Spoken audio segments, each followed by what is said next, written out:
আসসালামু আলাইকুম সবাইকে। সবাই আশা করি আপনারা অনেক বেশি ভালো আছেন এবং আপনাদের পড়াশোনা অনেক বেশি ভালো চলছে এবং আশা করা যায় যে ইনশাআল্লাহ আপনাদের মধ্য থেকে আমরা অনেক ভালো, ভালো রেজাল্ট ইনশাআল্লাহ পেয়ে যাবো। যাই হোক অনেক টাইম কিছুটা চলে গিয়েছে। আমরা সুতরাং আর কথাটা না বাড়াই। আমরা আমাদের সরাসরি লেকচারের মধ্যে চলে যাই। ঠিক আছে? আমাদের আজকের লেকচারটা হচ্ছে কেমিস্ট্রির ফার্স্ট পেপারে একদম লাস্ট অধ্যায় যেটা সেটা। নরমালি হচ্ছে ফার্স্ট অধ্যায় এবং লাস্ট অধ্যায় থেকে কোয়েশ্চেন গুলো এরকম হয় যে ওখানকার সবচেয়ে কমনেস্ট টপিক গুলোর থেকেই হচ্ছে কোয়েশ্চেন হয় এবং কোয়েশ্চেন গুলা যখন হয় তখন দেখা যায় কি যে স্যাররাও হচ্ছে যে এই জিনিসগুলা থেকে আগে কোয়েশ্চেন আসতো ওই টপিকস গুলা থেকেই কোয়েশ্চেন করতে বেশি পছন্দ করে। সো আমার মনে হয় যে হচ্ছে যেই জায়গাগুলো থেকেই কোয়েশ্চেন হয়তো ওই জায়গাগুলো থেকে পড়লেই তোমাদের জন্য বেনিফিট হবে। তো যাই হোক আমরা লেকচারটা শুরু করি। আমাদের এই লেকচার যেটা আছে যতটুকু আমি আজকে ক্লাসে পড়াবো ইনশাআল্লাহ সেখান থেকেই দেখবো যে 70% কোয়েশ্চেন কমন পেয়ে গেছে। ওকে, আচ্ছা আমরা শুরু করি। কর্মমুখী রসায়ন পঞ্চম অধ্যায়। আমি doctor Mohammad Raisul Arafat Riya, Dhaka medical college. Okay, 5.1 এ চলে আসো। দেখো 5.1 এর মধ্যে একটা কথা বলা আছে যে 1996 সালে WHO কর্তৃক যে হচ্ছে ওয়ার্ল্ড ফুড সামিট আছে, এখানে খাদ্য নিরাপত্তা 3টা বিষয়ের উপর মানে হচ্ছে গুরুত্ব আরোপ করা হয়। বলা হয় যে খাদ্য নিরাপত্তা এই 3টা বিষয়ের উপরই প্রতিষ্ঠিত বা নির্ভরশীল। এই 3টা বিষয়ের নাম হচ্ছে প্রাপ্তি, সামর্থ্য আর হচ্ছে খাদ্যের সঠিক ব্যবহার। তো এই 3টার নাম মনে রাখার জন্য আমরা ছোট্ট একটা ছন্দ একটু লিখে রাখবো, প্রসব। ঠিক আছে, তাহলে প্র দিয়ে কি হবে ভাইয়া? প্রাপ্তি। ঠিক আছে, দন্ত স দিয়ে কি হবে ভাইয়া? সামর্থ্য। ঠিক আছে, ব দিয়ে কি হবে ভাইয়া? ব্যবহার। ঠিক আছে, তাইলে খাদ্য নিরাপত্তা কয়টা বিষয়ের উপর নির্ভরশীল? 3টা বিষয়ের উপর। কিভাবে মনে রাখবো? প্রসব দিয়ে মনে রাখবো। ঠিক আছে, এই জিনিসটাই দেখো আমি ছোট্ট একটা স্লাইডে এইখানে হচ্ছে তৈরি করে নিয়ে আসছি। ঠিক আছে, তো এই স্লাইডটা দেখলেও তোমাদের হয়ে যাবে। ওকে, আচ্ছা এবার খেয়াল করো। এই যে আমার বিভিন্ন ধরনের খাদ্য উপাদান আছে, হ্যাঁ, এই বিভিন্ন ধরনের খাদ্য উপাদান গুলা হচ্ছে আমরা নরমালি উৎপাদনের যে জায়গাটা সেখানে আমার সারের প্রয়োজন হয়, তাই না? তাহলে কয় ধরনের সার আছে? সাধারণত 3 ধরনের সার আমরা পাই। একটা হচ্ছে নাইট্রোজেন যুক্ত সার, একটা হচ্ছে ফসফরাস যুক্ত সার, একটা হচ্ছে পটাশিয়াম যুক্ত সার। তাহলে প্রশ্ন কি আসবে? প্রথম কথা আসবে নিচের কোনটি নাইট্রোজেন যুক্ত সার, নিচের কোনটি ফসফরাস যুক্ত সার, নিচের কোনটি পটাশিয়াম যুক্ত সার। নামে তোমরা কোনো প্রবলেমই পড়বা না, কারণ নামটা দেখলেই বোঝা যায়। যেমন আমাদেরকে যদি কেউ বলে ইউরিয়া, আমরা সবাই জানি ইউরিয়া কিসের যৌগ? অ্যামোনিয়ার যৌগ, তাই না? তাহলে ইউরিয়ার সংকেতটা একটু মনে রাখতে হবে, এটা ইম্পর্টেন্ট। ঠিক আছে, NH2O2CO। ঠিক আছে, এই জিনিসটাকে আবার এইভাবেও লেখা যায় 2NCONH2। ঠিক আছে, তাহলে সংকেতটা ইউরিয়া। ঠিক আছে, এইটাও লিখতে পারবো আমরা। ঠিক আছে, এছাড়াও নাইট্রোজেন যুক্ত যৌগের মধ্যে কি আছে? অ্যামোনিয়াম, তার মানে নাইট্রোজেন আছে, অ্যামোনিয়াম সালফেট তার মানে নাইট্রোজেন আছে। ওকে, আবার ফসফরাস যুক্ত সার খেয়াল করো, TSP নামে কি আছে? Triple super phosphate. DAP die ammonium phosphate, তাই না? তাহলে এগুলোর নাম দেখলেই বোঝা যায় যে এগুলো কি হবে? ফসফরাস যুক্ত সার হবে। আবার পটাশিয়াম যুক্ত সারের নামের ক্ষেত্রে খেয়াল করো, পটাশিয়াম ক্লোরাইড, পটাশিয়াম নাইট্রেট, কি আছে? পটাশিয়াম আছে। ওকে, এখন নাম যদি পারতে কোনো প্রবলেম না হয়, প্রবলেম হবে হচ্ছে কোনটার কি কাজ আছে সেটা পারতে। তো ওই কাজগুলা মনে রাখার জন্য আমরা কি করব? আমরা আমাদের বইয়ের মধ্যে ছোট্ট করে এই কথাটা লিখে রাখবো। ঠিক আছে, তাইলে আর কখনো ভুল হবে না। NPK। ঠিক আছে, তাহলে এন মানে কি? এন মানে হচ্ছে বৃদ্ধি। পি মানে কি? পি মানে হচ্ছে মূল। ঠিক আছে, কে মানে কি? কে মানে হচ্ছে ফল ফুল। ঠিক আছে, তাহলে কি বললাম? বললাম হচ্ছে এই যে এন তার মানে নাইট্রোজেন যুক্ত যে সারগুলো আছে তার মানে হচ্ছে ইউরিয়া বা হচ্ছে তোমার যেটা বললাম কি বলে ডাই অ্যামোনিয়াম সালফেট। ঠিক আছে, তো এই ধরনের যে যৌগগুলো আছে এই ধরনের যৌগগুলোর ক্ষেত্রে আমার হচ্ছে কাজ কি হবে? উদ্ভিদের বৃদ্ধি ঘটাইতে সাহায্য করা। যেগুলো হচ্ছে ফসফরাস যুক্ত সার তার মানে হচ্ছে TSP, DAP যেগুলো আমরা পড়লাম, এই ধরনের সারের কাজ কি? মূলের গঠনে সাহায্য করা। আর যেগুলো পটাশিয়াম যুক্ত সার তার মানে পটাশিয়াম নাইট্রেট, KCl। ঠিক আছে, এদের কাজ কি? এদের কাজ হচ্ছে উদ্ভিদের ফল ধারণে সাহায্য করা। ঠিক আছে, তাহলে মনে রাখার জন্য সহজে খেয়াল রাখবো, এন মানে হচ্ছে বৃদ্ধি, পি মানে হচ্ছে মূল, কে মানে হচ্ছে ফল ফুল। ঠিক আছে, ওকে, তাহলে আমার কাজও শেষ হয়ে গেল। ঠিক আছে, এইবার চলে আসো হচ্ছে নিচের দিকে। আমরা সবাই জানি আমরা যে প্রিজারভেটিভ গুলো ব্যবহার করি এগুলা খাবারকে সংরক্ষণে ব্যবহৃত হয়, কিন্তু প্রতিটা প্রিজারভেটিভেরই কিছু সহনীয় মাত্রা আছে। এর বাইরে তুমি যদি ইউজ করো তাহলে এই জিনিসটা হচ্ছে আমার খাবারের গুণাগুণ নষ্ট করে দেবে এবং স্বাস্থ্যের জন্য ক্ষতি করবে। তাইলে এই ধরনের কি প্রিজারভেটিভ গুলো আছে যেগুলো নরমালি খাবার সংরক্ষণ করার জন্য কাজে লাগলেও স্বাস্থ্যের ক্ষতি বলে বলে একদম নিষিদ্ধ করে দেওয়া আছে। তাহলে এরকম আছে হচ্ছে ২ টা। একটা হচ্ছে ক্যালসিয়াম কার্বাইড আর একটা হচ্ছে আমাদের পরিচিত যৌগ ফরমালিন। এই ২ টা পচনরোধক প্রিজারভেটিভ রূপে ব্যবহার করা হচ্ছে। কিন্তু এরা মানবদেহে বিভিন্ন জটিল রোগ দেখা দেয় বলে এই ক্যালসিয়াম কার্বাইড এবং ফরমালিন ব্যবহার করা কি নিষিদ্ধ। তাহলে প্রশ্ন আসতে পারে নিচের কোন রাসায়নিক প্রিজারভেটিভ ব্যবহার করা নিষিদ্ধ? তাহলে হয় ক্যালসিয়াম কার্বাইড নাইলে ফরমালিন। ঠিক আছে? তাহলে এগুলা হচ্ছে একদম ছোটখাটো কোয়েশ্চেন গুলা, এগুলো একটু খেয়াল রাখতে হবে। ওকে, আচ্ছা, প্রিজারভেটিভের সাহায্যে খাদ্যদ্রব্য নষ্ট হওয়ার প্রধান কারণ, তাহলে এখানেও প্রধান কারণ কয়টা ভাইয়া? ৩টা। ঠিক আছে, তাহলে কি তারা আছে? জীবাণু, এনজাইম আর হচ্ছে ধাতবায়ন। ওকে, তাহলে এই প্রথম পয়েন্টটা আমরা এমনিই জানি যে খাবারে যদি জীবাণু থাকে, ইস্ট থাকে, ব্যাকটেরিয়া থাকে, মোল্ড থাকে, তাহলে খাবার পচে যাবে। তাহলে এটা পড়ার কিছু নাই, এটা আমরা জানি। আর এনজাইম গুলা এটা পড়ার প্রয়োজন আছে, কারণ এখান থেকে কোশ্চেন আসে। এনজাইম বা উৎসেচকের প্রভাবে কোন মৌলের উপস্থিতিতে খাদ্যবস্তুর জারণ বিজারণ বিক্রিয়ার মাধ্যমে খাদ্যবস্তু নষ্ট হয়? অক্সিজেন অণু। তাহলে প্রশ্ন আসতে পারে নিচের কোনটি খাবারের পচন ঘটানোর জন্য দায়ী? তাহলে আমার উত্তর হবে হচ্ছে অক্সিজেন। মনে থাকবে সবার? আচ্ছা, আর বিভিন্ন ধরনের ধাতব আয়ন যেগুলো হচ্ছে খাবারের চর্বি জাতীয় খাবারকে হচ্ছে বিনষ্ট করে। ঠিক আছে, এটা চর্বি জাতীয় খাদ্যবস্তুর কি ঘটায়? জারণ বিজারণ বিক্রিয়ার মাধ্যমে খাবারকে নষ্ট করে ফেলে। তাহলে কোন কোন ধাতব আয়ন? তুমি পাশে ব্র্যাকেটে লিখে রাখো ডি ব্লক। যেহেতু লেকচারটা বড়, আমি একটু হচ্ছে দ্রুত যাচ্ছি ভাইয়া, কারণ হচ্ছে আলটিমেটলি আমি যদি দ্রুত না যাই এই অধ্যায় শেষ করা যাবে না। এই অধ্যায় প্রতিটা পেজে ১০-১২টা করে অবজেক্টিভ আছে। ঠিক আছে, সো অনেক ইম্পর্টেন্ট না হলেও অনেক বেশি ইনফরমেটিভ অধ্যায়। ঠিক আছে, সো আমাকে একটু দ্রুত যেতে হচ্ছে। তাহলে খেয়াল করো ধাতব আয়নগুলো কি ব্লক হবে? D block. তাহলে ডি ব্লকের মৌল কি কি আছে বলো তো ভাইয়া? ওই যে আমরা পড়ছিলাম 3D ব্লক মৌলের মধ্যে আছে কি? স্ক্যানাডিয়াম, তাই না? তারপরে আছে কি তোমার? আছে হচ্ছে আয়রন, তারপর আছে কি? তারপর আছে হচ্ছে তোমার ক্রোমিয়াম, তারপর আছে কি? তারপর আছে হচ্ছে তোমার নিকেল, তাই না? তাহলে এই ধরনের ধাতব আয়নগুলো যদি খাবারে বিদ্যমান থাকে, এরা চর্বি জাতীয় খাদ্যবস্তুর জারণ বিজারণ বিক্রিয়া ঘটায়। দেখো এইখানে বলা আছে বিভিন্ন ধরনের ধাতব আয়ন যেমন trace element, ferrous, ferric, cobalt, copper, এরা খাদ্যবস্তুর বর্ণ পরিবর্তন এবং চর্বি জাতীয় খাবারে জারণ বিজারণ বিক্রিয়া থেকে খাদ্যবস্তুকে নিরাপদ রাখার জন্য ফুড প্রিজারভেটিভ ব্যবহৃত হচ্ছে। তার মানে এই ধরনের ধাতব আয়নগুলো খাবারে কি ঘটায়? পচন ঘটায়। তাইলে আমার প্রশ্ন হচ্ছে খুব সিম্পল, কোন কোন মৌল ধাতব আয়ন মানে কোন কোন মৌল খাবারে পচন ঘটাবে? মনে রাখবো অক্সিজেন এবং ডি ব্লক মৌল। মনে থাকবে, পাশে লিখে রাখো। ঠিক আছে, কোন কোন মৌল খাবারে পচন ঘটায়? অক্সিজেন মৌল আর হচ্ছে ডি ব্লক মৌল। ঠিক আছে, ওকে, ঠিক আছে।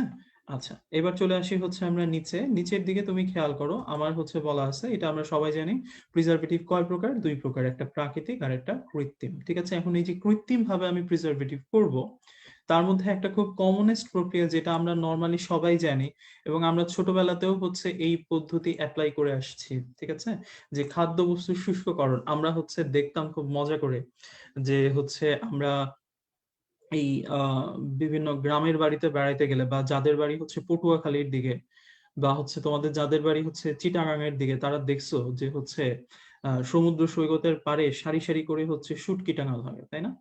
তাহলে এই যে শুটকি মাছ তুমি নরমালি হচ্ছে ৫ দিন ঘরের মধ্যে রেখে দাও, তো সে এমন সুবাস দিবে দেখেই ভালো লাগবে যে আহ কি দিচ্ছে।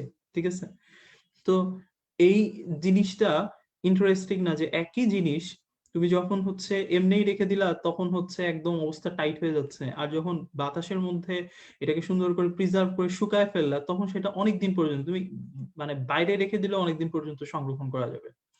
তো আলটিমেটলি আসল কাহিনীটা কি? আসল কাহিনী হচ্ছে খাবারের মধ্যে যদি হচ্ছে পানি থাকে এবং একটা অপটিমাম টেম্পারেচার থাকে ৩০ থেকে ৪৫ ডিগ্রি সেন্টিগ্রেড, এবং হচ্ছে যদি পানি থাকে তাহলে ওই খাবারটা পচনের জন্য বা ওই খাবারটার মধ্যে ব্যাকটেরিয়া জন্মানোর জন্য খুবই ভালো বা উপযোগী অবস্থা তৈরি হয়। তার মানে কোনো কারণে যদি আমি সেখান থেকে পানির পরিমাণ সরাই ফেলতে পারি তাহলে ওই জায়গায় আর ব্যাকটেরিয়া জন্মাইতে পারবে না, খাবারটা সংরক্ষণ করা যাবে। এটা হচ্ছে বেসিক কথা। তাহলে এটাই হচ্ছে খাদ্য শুষ্ককরণের একটা হচ্ছে মেইন থিম কথা। দেখো বলছে খাদ্যবস্তুতে পর্যাপ্ত পানির উপস্থিতি ব্যাকটেরিয়ার বৃদ্ধির সহায়ক। এছাড়া খাদ্যবস্তুর এনজাইম ক্রিয়া সংগঠনের জন্য খাদ্যবস্তুতে থাকা পানি সক্রিয়তা হলো প্রয়োজনীয় উপাদান একটি ফ্যাক্টর। তার মানে এই যে পানি সক্রিয়তা, সেটা মানে হচ্ছে একটা খাদ্যবস্তুর মধ্যে তার পরিবেশের তুলনায় কতটুকু পানি আছে। তাহলে খাদ্যবস্তুর মধ্যে সহজ কথা, পানি যদি বেশি থাকে বুদ্ধি করে বলো কি খাবার পচবে নাকি পচবে না? অবশ্যই পচবে। তার মানে পানি যত কমাইতে পারবো, পানি সক্রিয়তা যত কমাইতে পারবো, তত আমার খাদ্য বস্তুটা সংরক্ষণ করা যাবে, তাই না? তাহলে এই পানি সক্রিয়তা বা AW, এটার মানে হচ্ছে সহজ বাংলা ভাষায় যদি আমি হচ্ছে লিখি, AW বা ওয়াটার অ্যাক্টিভিটি মানেই হচ্ছে বস্তুতে পানি, সংক্ষেপে লিখলাম, হ্যাঁ, বস্তুতে পানি ডিভাইডেড বাই পরিবেশে পানি। তার মানে পরিবেশে পানির পরিমাণ যদি বস্তুর পানির চেয়ে বেশি হয়, তাহলে সেটাকেই হচ্ছে আমি AW বলি। এবং এই AW এর মান সব সময় যত কম হবে, AW যত কম হবে, খাদ্য তত ভালো থাকবে। ঠিক আছে, এই কথাটা লিখে রাখতে পারো, AW যত কম খাদ্য তত ভালো। ঠিক আছে, তাহলে দেখো এখানে কি বলছে, পানি সক্রিয়তার এর মান 0 থেকে 1 এর মধ্যে ধরা হয়। ঠিক আছে, পানি বাষ্পহীন অবস্থায় শুষ্ক খাদ্যবস্তুতে AW এর মান 0 ধরা হয়। কেন? কারণ শুষ্ক খাদ্যবস্তুতে কি কোনো পানি আছে? নাই। তাহলে 0 বাই হচ্ছে তোমার x, তার মানে কি 0। ঠিক আছে, তাহলে আলটিমেটলি শুষ্ক খাদ্যবস্তুতে AW এর মান কত ভাইয়া? 0। ওকে, আচ্ছা, খাদ্যবস্তুতে ব্যাকটেরিয়া বৃদ্ধির জন্য AW এর মান কত প্রয়োজন হয়? 0.9 এর চেয়ে বেশি। ইস্ট জন্মানোর জন্য কত? 0.88 এর চেয়ে বেশি। ছত্রাক জন্মানোর জন্য কত? 0.8 এর চেয়ে বেশি।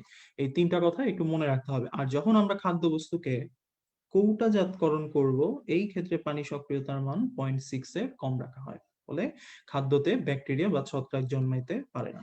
তাহলে কৌটাজাতকরণে কত লাগে? 0.6 এর কম। ঠিক আছে, তাহলে এই কয়েকটা AW এর মান তোমরা একটু অবশ্যই প্রশ্ন করে পড়বা। ঠিক আছে, ওকে, ঠিক আছে। আচ্ছা, সবাই শুটকি নিয়ে পড়ে আছে। কেউ কেউ হচ্ছে খুব ভাব দেখাচ্ছে যে ইস, শুটকি তো আমি খাই না। দেখা যাবে যে বাসায় গিয়ে আম্মারে বলছে, আম্মা শুটকি। ঠিক আছে, ওকে, আচ্ছা, 562 নম্বর পেজে চলে আসো। দেখো, খাদ্যবস্তু সংরক্ষণে কেস হার্ডেনিং এর একটা কথা বলা আছে। তোমার কেস হার্ডেনিংটা অ্যাকচুয়ালি লাগবে না। অ্যাকচুয়ালি হচ্ছে প্রখর সূর্যের তাপে যখন খাদ্যের উপরিত্বকে, ঠিক আছে, একটা শক্ত স্তর তৈরি হয়ে যায়। যেমন তুমি যদি দেখো যে হচ্ছে আমরা নর্মালি শুটকি যদি আমি চিন্তা করি বা কিশমিশ যদি আমি চিন্তা করি, যদি তুমি শুকাও, তাহলে দেখবা কি উপরের যে আবরণ ছিল, এই আবরণটা অনেক বেশি শক্ত হয়ে গেছে। ফলে পরিবেশ থেকে কোনো জলীয় বাষ্প ওই খাবারের ভিতরে চলে আসতে পারে না। ঠিক আছে, এই অবস্থানটাকেই বলে হচ্ছে কি কেস হার্ডেনিং। ওকে, তাহলে কেস হার্ডেনিং কোন কোন খাবারের ক্ষেত্রে করা যায়, এটাই আমার লাগবে, কিশমিশের ক্ষেত্রে আর হচ্ছে শুটকির ক্ষেত্রে। ঠিক আছে, আচ্ছা, এবার চলে আসে হচ্ছে নিচে। দেখো হচ্ছে আমার কিছু প্রাকৃতিক ফুড প্রিজারভেটিভের নাম বলা আছে। ওকে, তাহলে এক্সাম্পল গুলা আমার শিখতে হবে। ঠিক আছে, তাহলে এক্সাম্পল গুলা আমি শিখবো। ওকে, আচ্ছা, এক মিনিট। ওকে, আচ্ছা, এক্সাম্পল গুলো আমি শিখবো। ঠিক আছে, এখন এই এক্সাম্পল গুলার নাম তুমি যদি একটু দাগাও, তাহলে হচ্ছে একটু ভালো হয়। তাহলে হচ্ছে মনে থাকবে যে হচ্ছে কি কি খাবার প্রাকৃতিক হিসেবে কাজ করে: খাদ্য লবণ, চিনি, মশলা জাতীয় বস্তু যেমন হলুদ, রসুন, লবঙ্গ, সরিষার তেল ইত্যাদি হচ্ছে প্রাকৃতিক প্রিজারভেটিভ। ঠিক আছে, এর সাথে একটা অ্যাড করে নাও, ভিনেগার। ভিনেগার, ঠিক আছে, তাহলে ভিনেগারটাও আমার কিসের মধ্যে অ্যাড হবে? ভিনেগারটাও আমার অ্যাড হবে হচ্ছে আহ প্রাকৃতিক প্রিজারভেটিভের মধ্যে। ঠিক আছে,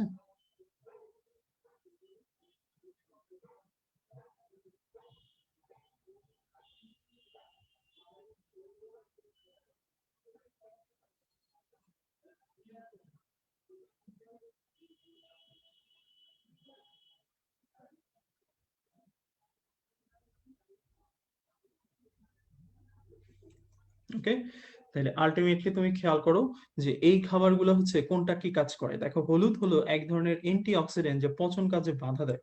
এখন এটা কেমনে মনে রাখবো? ঠিক আছে, এটা আমরা মনে রাখবো হচ্ছে খুব ছোট্ট একটা কথা দিয়ে। আমাদের জীবনে, মানে আমার জীবনে না, তোমাদের অনেকের জীবনে নাকি এরকম অনেক হয়েছে যে অনেকে বলে যে দেখেন ভাইয়া, এই যে হচ্ছে আহ আমি তো ভালোই পড়াশোনা করি, কিন্তু হচ্ছে দেখা যায় যে হচ্ছে আম্মু মাঝে মধ্যে এসে বলে ও এত পাচ্ছে, অমুক অত পাচ্ছে, তো তুই পাস না কেন? তো আমার কথা হচ্ছে যে এগুলো জানলো কেমনে তোমার মা যে হচ্ছে ও এত পায় তুমি এত পাচ্ছ? তো ওই যে কথায় কথায় চলে আসে যে হচ্ছে ওই যে ওই আন্টি ফোন দিছিল, সে ফোন দিয়ে বলছে আর কি। তো দেখা যায় যে কি বাপ মা তো তখন শুরু করে যায় যা ওর কপালে কপালে একটা ঘষা দিয়ে ওর পা ধোয়া পানি খায়। ঠিক আছে, তো এই যে হচ্ছে পানি খাইতে হবে বা হচ্ছে কি বলে যে হচ্ছে মানে ওর কপালে কপালে ঘষা দিতে হবে। তো বাপ মা আসলে কখনো বোঝে না যে এই যে দেখেন পানি খাওয়ার কথা বলতেছে, যদি পানি খাইলেই সব হয়ে যেত তাহলে ঢাকা মেডিকেল কলেজের যে ছেলেটা ফার্স্ট হয়েছে বা মেয়েটা ফার্স্ট হয়েছে, ও তো পানি বিক্রি করে কোটিপতি হয়ে যেত, ঠিক আছে? আরে পানি ধোয়া, আমার পা ধোয়া পানি খা, ঠিক আছে? তো দেখা যেত যে হচ্ছে পিওরিটির কি বলে ওই যে স্পায়ের পানির চেয়েও ওর পানির দাম অনেক বেশি হইতো। স্পায়ের পানি তো 15 টাকা, ওর পানি 150 টাকাতে বিক্রি হয়ে যেত, ঠিক আছে?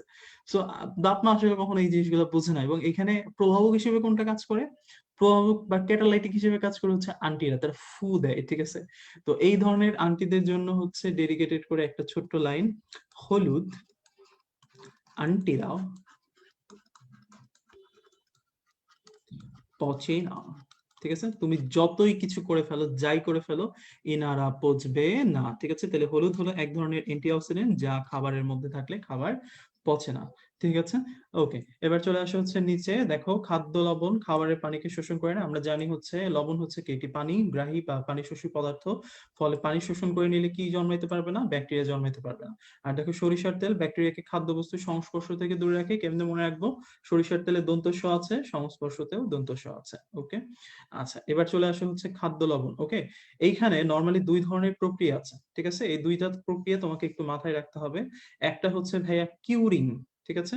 আরেকটা হচ্ছে চিনির দ্রবণ। তাহলে আমাকে দুই ধরনের প্রক্রিয়া মনে রাখার জন্য আমি একটা ছোট্ট কথা আগে এখানে লিখি, কিউরিং। আর এই পাশে হচ্ছে চিনির দ্রবণ, ঠিক আছে? তাহলে কিউরিং এ মনে রাখবা, কিউরিং এ হচ্ছে আমার ক, কিউরিং দিয়ে সাধারণত কাঁচা খাবার সংরক্ষণ করা যায়, ঠিক আছে? তাহলে কাঁচা খাবার মানে কি? এই যে দেখো কাঁচা আম, ঠিক আছে? আমলকি, চালতা, জলপাই, গাজর, কাঁচামরিচ, ঠিক আছে? এবং কি সামুদ্রিক ইলিশ মাছ। ওকে, তাহলে এই যে এই ধরনের খাবার যেগুলো আছে এগুলো সবই হচ্ছে কাঁচা খাবার, তাই না?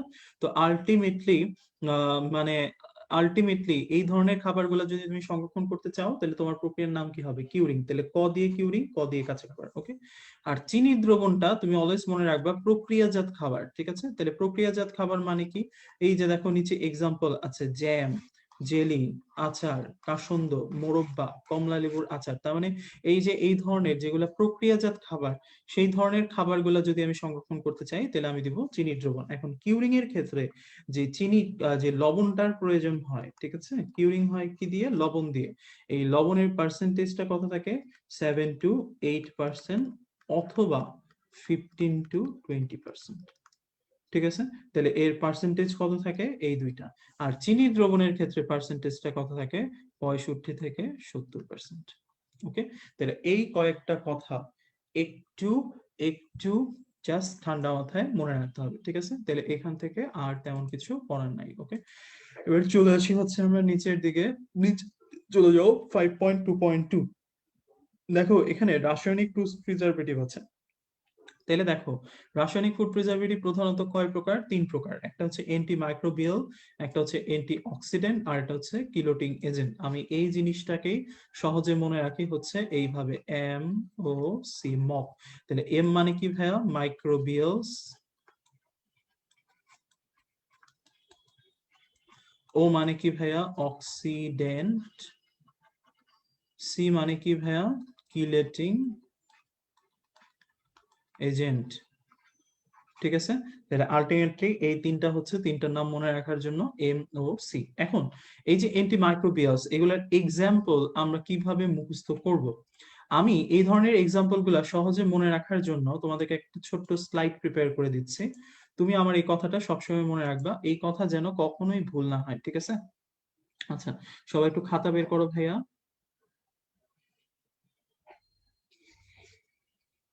আচ্ছা, এই খাতার মধ্যে লিখো, হ্যাঁ, যে এম ও সি, ঠিক আছে? M O C, charger, charger. আচ্ছা, এম ও সি, হ্যাঁ, এম ও সি দিয়ে হচ্ছে তোমার মাইক্রোবিয়ালস, ও দিয়ে হচ্ছে অক্সিডেন্ট, সি দিয়ে হচ্ছে কিলোটিং এজেন্ট। ওকে, তাহলে এই যে তিনটা, এই যে হচ্ছে তিনটা নাম আছে, এদের কি পড়তে হবে? এদের উদাহরণ পড়তে হবে, ঠিক আছে? এখন উদাহরণটা মনে রাখার জন্য আমি মনে রাখবো, যদি কোনো নামের শেষে বা লবণের নামের শেষে ট থাকে, ঠিক আছে, এক্সেপ্ট হচ্ছে দুইটা। হ্যাঁ, একটা হচ্ছে প্রোপাইল গ্যালেট, প্রোপাইল গ্যালেট সংক্ষেপে লিখলাম, হ্যাঁ, প্রোপাইল গ্যালেট। আরেকটা হচ্ছে তোমার সালফাইট, লবণ, যদি লবণ এই কথাটা থাকে, ওকে, সালফাইট লবণ। তাইলে যত ধরনের লবণের ক্ষেত্রে ট আছে, ঠিক আছে, যেমন sodium benzoate, potassium sorbate, sodium nitrate, sodium nitrite, ঠিক আছে, পটাশিয়াম বাইসালফাইট, ট আছে না ভাইয়া? তাহলে সকল ট এক্সেপ্ট প্রোপাইল গ্যালেট আর হচ্ছে সালফাইট লবণ, এই দুই ট বাদে যত ট আছে সবই কি এন্টি মাইক্রোবিয়ালস। আর এর সাথে অ্যাড হবে হচ্ছে বিভিন্ন ধরনের অ্যাসিড এবং হচ্ছে একটা যৌগ যার নাম হচ্ছে সালফার ডাইঅক্সাইড। ওকে, তাহলে আলটিমেটলি ট দিয়ে যা কিছু থাকবে, যদি কোনোটা অ্যাসিড থাকে, যদি কোনোটা সালফার ডাইঅক্সাইড থাকে, তাহলে এই কয়েকটা এক্সাম্পল হবে এন্টি মাইক্রোবিয়ালস। ওকে, অক্সিডেন্ট, অক্সিডেন্ট মনে রাখবো হচ্ছে আমাদের সকলের প্রিয় একটা টিভি চ্যানেল দিয়ে, যাহার নাম হচ্ছে বিটিভি, তোমরা সবাই দেখো, প্রতিদিন দেখো, তাই না? তাহলে আলটিমেটলি বি মানে কি ভাইয়া? বি মানে হচ্ছে বিউটাইলেটেড। টি মানে কি ভাইয়া? টারশিয়ারি, তারপরে যা কিছু আছে টারশিয়ারি, বিউটাইলেটেড, হাইড্রোক্সিটোল, এরকম। ভি মানে কি ভাইয়া? ভিটামিন, ঠিক আছে। তাহলে বিউটাইলেটেড এই ধরনের নামে যে যৌগগুলো আছে, টারশিয়ারি দিয়ে যে শুরু করা যৌগগুলো আছে, এবং ভিটামিন দিয়ে শুরু করা যে যৌগগুলো আছে, এরা সবাই হচ্ছে কি অ্যান্টি অক্সিডেন্ট। এর সাথে কোনটা যুক্ত হবে? যেটা আমার তোমার অ্যান্টিমাইক্রোবিয়ালে ব্যতিক্রম ছিল, প্রোপাইল গ্যালেট আর হচ্ছে সালফাইট লবণ, ঠিক আছে। তাহলে এই কয়েকটা জিনিস হচ্ছে আমার অ্যান্টি অক্সিডেন্ট। কিলেটিং এজেন্ট কেমনে মনে রাখবো? সহজ কথা, অ্যামাইডের যে যৌগগুলো আছে বা অ্যামিনের যে যৌগগুলো আছে, সহজ কথা, তারা হচ্ছে কিলোটিং এজেন্ট। তাহলে কি আছে? ইথিলিন ডাই অ্যামাইন টেট্রা অ্যাসিডেট, তার মানে ইডিটিএ, ঠিক আছে, ইথিলিন ডাই অ্যামিনো অ্যামিন, ঠিক আছে, ইডিএ, ঠিক আছে। এগুলা হচ্ছে আমার সবই কি, এগুলা আমার সবই হচ্ছে কিলেটিং এজেন্ট, ঠিক আছে। তাহলে আমি আবার বলতেছি ভাইয়া, লিখা না বোঝা গেলে আমি তো মুখে বেশ কয়েকবার করে বলছি, একটু কথাগুলো শুনে নাও ভাই। আচ্ছা, এম দিয়ে হচ্ছে যত ধরনের ট আছে এক্সেপ্ট প্রোপাইল গ্যালেট আর হচ্ছে সালফাইট লবণ, ওকে, এবং যত ধরনের অ্যাসিড আছে, সালফার ডাইঅক্সাইড আছে, এরা সবাই হচ্ছে অ্যান্টি মাইক্রোবিয়ালস। ওকে, যত ধরনের বিউটাইলেটেড টারশিয়ারি ভিটামিন, আমি সংক্ষেপে লিখছি বিটিভি, তাহলে এই বিটিভি যৌগ আর প্রোপাইল গ্যালেট আর সালফাইট লবণ, এরা হচ্ছে অ্যান্টি অক্সিডেন্ট। আর কিলোটিং এজেন্ট হচ্ছে যদি কোনো নামের মধ্যে অ্যামিন থাকে, তাহলে সেটা কি হবে? কিলেটিং এজেন্ট হবে, যেমন ইডিটিএ, ইথিলিন ডাইঅ্যামিন, ঠিক আছে। তাহলে আলটিমেটলি এই এক্সাম্পল গুলাই ইম্পর্টেন্ট, পরীক্ষার হলে আসলে ইনশাল্লাহ এটাই আসবে যে নিচের কোনটি মাইক্রোবিয়ালস এর এক্সাম্পল, অক্সিডেন্টের এক্সাম্পল, কিলেটিং এজেন্টের এক্সাম্পল, তাহলে ভুল যেন না হয়, ঠিক আছে। ওকে, আচ্ছা, আমরা নেক্সট টপিকে চলে যাই। আমাদের নেক্সট টপিক, নেক্সট টপিকে আসো। দেখো নিচে আছে রাসায়নিক প্রিজারভেটিভ সমূহের বৈশিষ্ট্য। ওকে, এই বৈশিষ্ট্যগুলো পড়ার জন্য আমি উপরে ছোট্ট একটা কথা একটু জাস্ট হচ্ছে লিখে রাখবো, দুর্বল অ্যাসিড, ঠিক আছে। তাহলে এই দুর্বল অ্যাসিড কথাটার মানে কি? যে কোনো প্রিজারভেটিভ গুলার মধ্যে হয় দুর্বল অথবা অ্যাসিডিক এই টাইপের কথাবার্তাগুলো থাকবে। তাহলে কিভাবে আমরা একটু খেয়াল করি। দেখো ভাইয়া, যদি তোমাকে বলা হয় যে প্রিজারভেটিভ গুলো হলো কেমন জৈব কার্বক্সিলিক অ্যাসিড এবং এদের লবণ, তাহলে অ্যান্সার কি? দুর্বল জৈব কার্বক্সিলিক অ্যাসিড এবং এদের লবণ, ঠিক আছে। প্রিজারভেটিভ গুলা সাধারণত আর্দ্র বিশ্লেষিত হইলে, হ্যাঁ, কি উৎপন্ন করে? প্রিজারভেটিভ গুলা আর্দ্র বিশ্লেষিত হয়ে তার মাতৃ অ্যাসিড উৎপন্ন করে, ঠিক আছে। তাহলে 2 নম্বরে হাইলাইট করো মাতৃ অ্যাসিড, ঠিক আছে। এদের অ্যাসিডের মান পিএইচ, তাহলে অ্যাসিডিক পিএইচ হবে কত? 4.74 থেকে 3.14। এবং সাধারণত ব্যাকটেরিয়া জন্মানোর জন্য প্রতিকূল অবস্থা কোনটা? অ্যাসিডিক পরিবেশ। তাইলে অবশ্যই প্রিজারভেটিভ গুলা কি ধর্মী হবে? অম্লধর্মী হবে। তাইলে আমি মনে রাখবো কোন দুইটা শব্দ দিয়ে? দুর্বল অ্যাসিড দিয়ে। সত্য মিথ্যায় যদি আসে এই দুইটা ওয়ার্ড আছে কিনা একটু খেয়াল করবো, ঠিক আছে। ওকে, আমরা চলে আসি হচ্ছে একটু নিচে। দেখো এখানে প্যারাবেন বলে একটা যৌগ তোমাদেরকে একটু প্যারা দিবে। এই প্যারাবেন যৌগটা সম্পর্কে দুই একটা কথা একটু জানতে হবে। তাহলে প্যারাবেন এটা কখন কখন কোথায় ব্যবহৃত হয়? এই যে প্যারাবেন যৌগটা সাধারণত কসমেটিক শিল্পে, ওষুধ শিল্পে এবং খাদ্যদ্রব্য সংরক্ষণে দীর্ঘদিন ধরে ব্যবহৃত হচ্ছে। ওকে, কেন এর নাম প্যারা? কারণ এটা বেনজিনের প্যারা অবস্থানে OH মূলক থাকায় এরূপ নামকরণ হচ্ছে। ওকে, ইম্পর্টেন্ট হচ্ছে এই 1 নাম্বার পয়েন্ট এবং 2 নাম্বার পয়েন্ট। দেখো, ফিমেলদের জন্য সবচেয়ে যে অ্যালার্মিং ক্যান্সার সেটাই হচ্ছে ব্রেস্ট ক্যান্সার, তাই না ভাইয়া? অনেক বেশি তোমার প্রিভ্যালেন্স হার বা আহ, হওয়ার পরিমাণ সবচেয়ে বেশি ব্রেস্ট ক্যান্সার। এই ব্রেস্ট ক্যান্সারের টিউমারে প্রতি গ্রাম টিস্যুতে 2 × 10⁻⁹ গ্রাম প্যারাবেনের উপস্থিতি রয়েছে। তার মানে কোন প্রিজারভেটিভটা ব্রেস্ট ক্যান্সারের ঝুঁকি বাড়ায়? প্যারাবেন, ঠিক আছে? এবং এই যে ব্রেস্ট ক্যান্সার, আমরা মোটামুটি প্রায় সবাই জানি এই ব্রেস্ট ক্যান্সারটা একটা হরমোনের সাথে যুক্ত থাকে। এই হরমোনটার নাম কি? ইস্ট্রোজেন। তাহলে যেহেতু প্যারাবেনটা এই ব্রেস্ট ক্যান্সারের ঝুঁকি বাড়ায়, তাহলে কৃত্রিম ভাবে কোন হরমোনটা প্যারাবেন তৈরি করে? ইস্ট্রোজেন। তাহলে দেখো, প্যারাবেন কৃত্রিম ইস্ট্রোজেন নামক হরমোন তৈরি করে, যা ব্রেস্ট ক্যান্সার এবং বালিকাদের অগ্রিম বয়ঃসন্ধি ঘটাতে ভূমিকা রাখে। তাহলে এই দুইটা টপিক মেডিকেল টার্ম ভাইয়া খুবই খুবই খুবই গুরুত্বপূর্ণ, ঠিক আছে? তাহলে এই দুইটা কথা একটু মাথায় রাখতে হবে। ওকে, আচ্ছা, আমরা চলে আসি হচ্ছে নেক্সট টপিকে ভাই।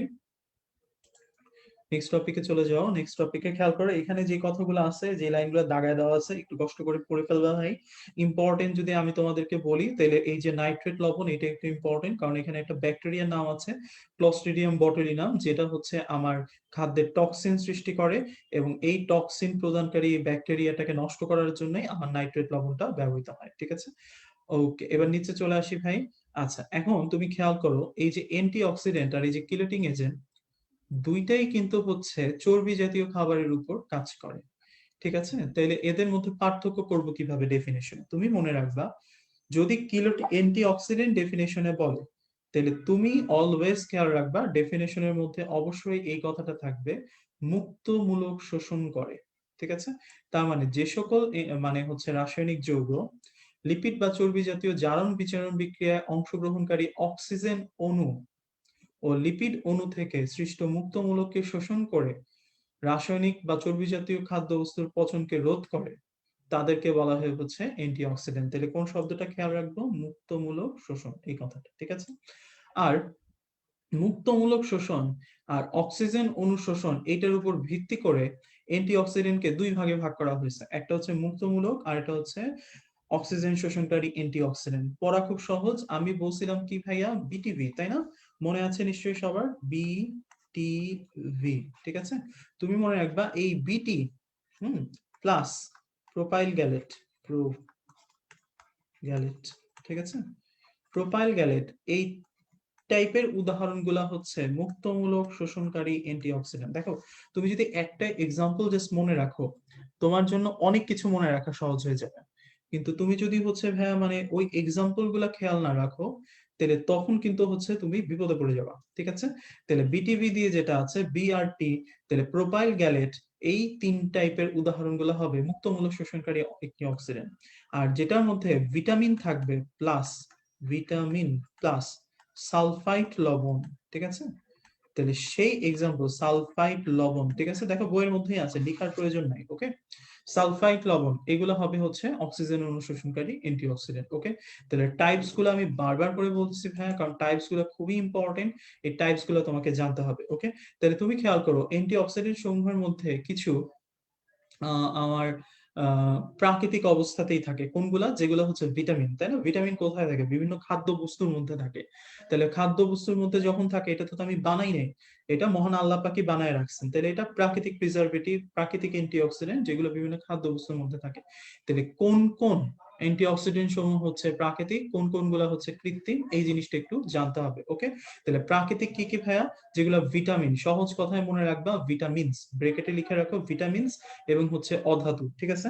ভিটামিনস এবং অধাতু এগুলো হচ্ছে প্রাকৃতিক। তাহলে কি কি আছে? Vitamin C, vitamin E, beta carotene, আর হচ্ছে অধাতু সেলেনিয়াম। ওকে, তাহলে প্রাকৃতিক মানেই হচ্ছে কি? প্রাকৃতিক মানেই হচ্ছে ভিটামিন এবং অধাতু। ওকে, আর যেগুলো হচ্ছে তোমার বিটা লেটেড টারশিয়ারি, এগুলো হচ্ছে কি? কৃত্রিম অনুমোদিত অ্যান্টি অক্সিডেন্ট। ওকে, আচ্ছা, এবার চলে আসো হচ্ছে নেক্সট টপিক, কিলেটিং এজেন্ট। আমরা এটা পড়ে ফেলছি, এক্সাম্পল গুলা প্রয়োজন নাই। এইবার চলে আসো সারণী 5.1। সারণী 5.1টা বেশি ইম্পর্টেন্ট। তবে দেখো, এই ইম্পর্টেন্ট টপিক গুলার মাঝখানে একটা ছোট্ট জিনিস আমরা বলতে ভুলে গিয়েছি, সেটা হচ্ছে পিএইচ এর মান। ওকে, তাহলে পিএইচ এর মানগুলা আমাকে একটু জানতে হবে, এবং এই জানার জন্য আমি ছোট্ট করে এই কথাটা একটু লিখে রাখবো, এস বি এ ক্যাপ। তোমরা অনেকেই এই এসবিএস সিস্টেমটার সাথে পরিচিত ভাইয়া, তাই না? তোমরা অনেকেই পরীক্ষা দিছো হচ্ছে এসবিএস সিস্টেমে, স্যারদের কাছে 25 মার্ক থাকতো। তাহলে এই কথাটা একটু মনে রাখবো, এসবিএ ক্যাপ, ঠিক আছে? এস মানে কি ভাইয়া? বাংলায় লিখো সায়াট্রিক অ্যাসিড। বি মানে কি ভাইয়া? বেনজয়েট। এ মানে কি ভাইয়া? Acetic acid. ক্যাপ মানে কি ভাইয়া?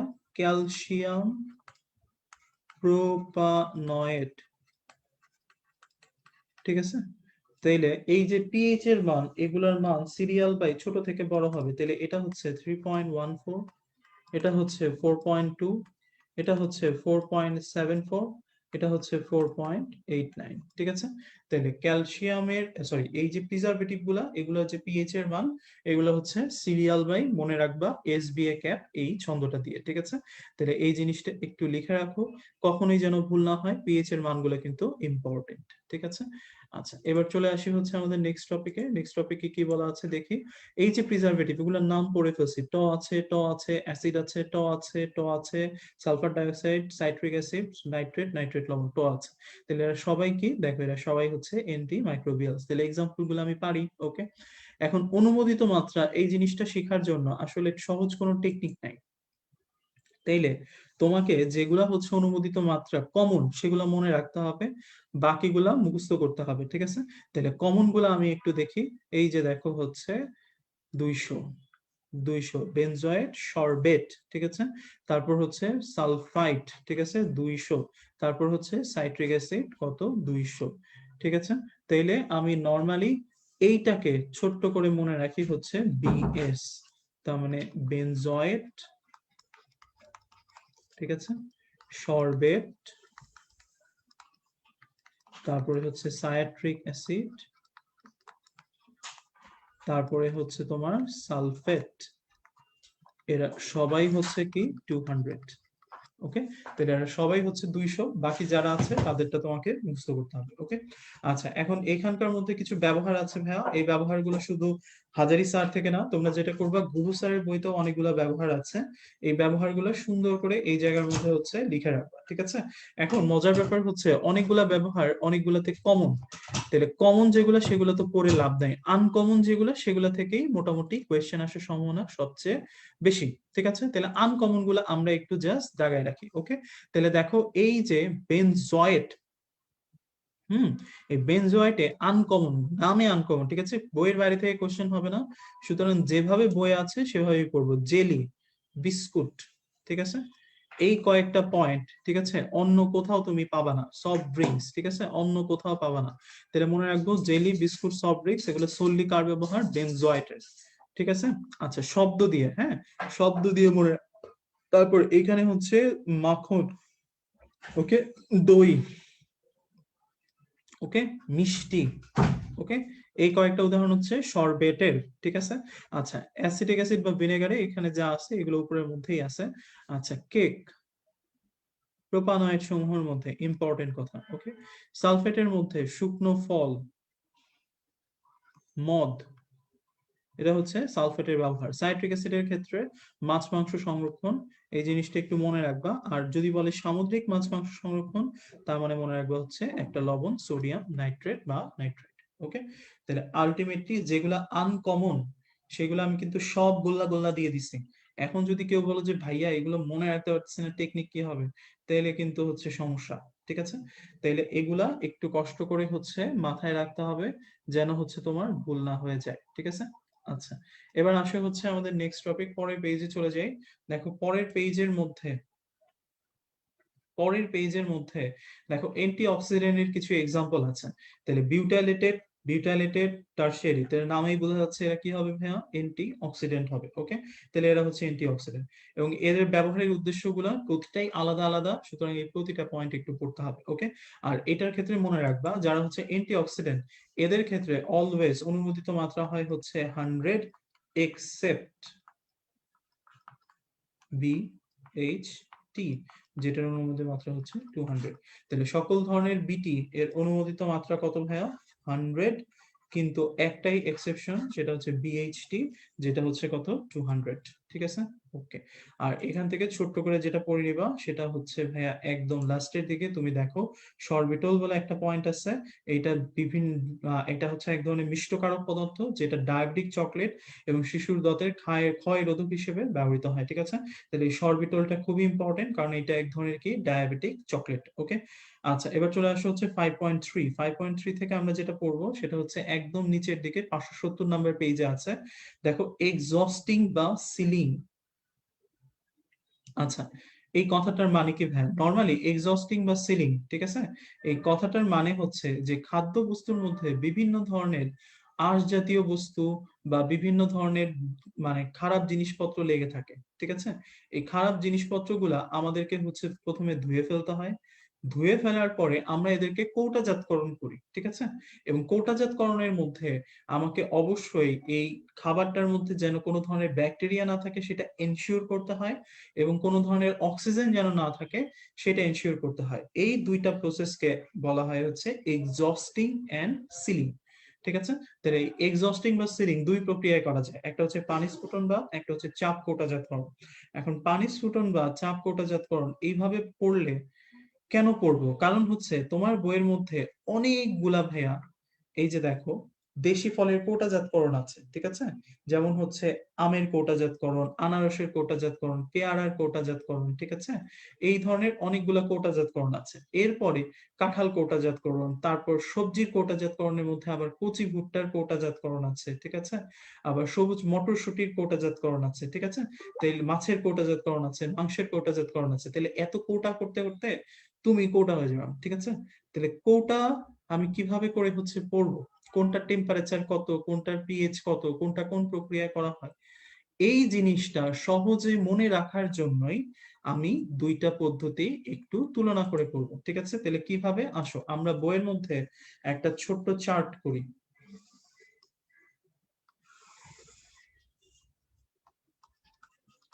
একটার মধ্যে লিখবা পানি স্ফুটন,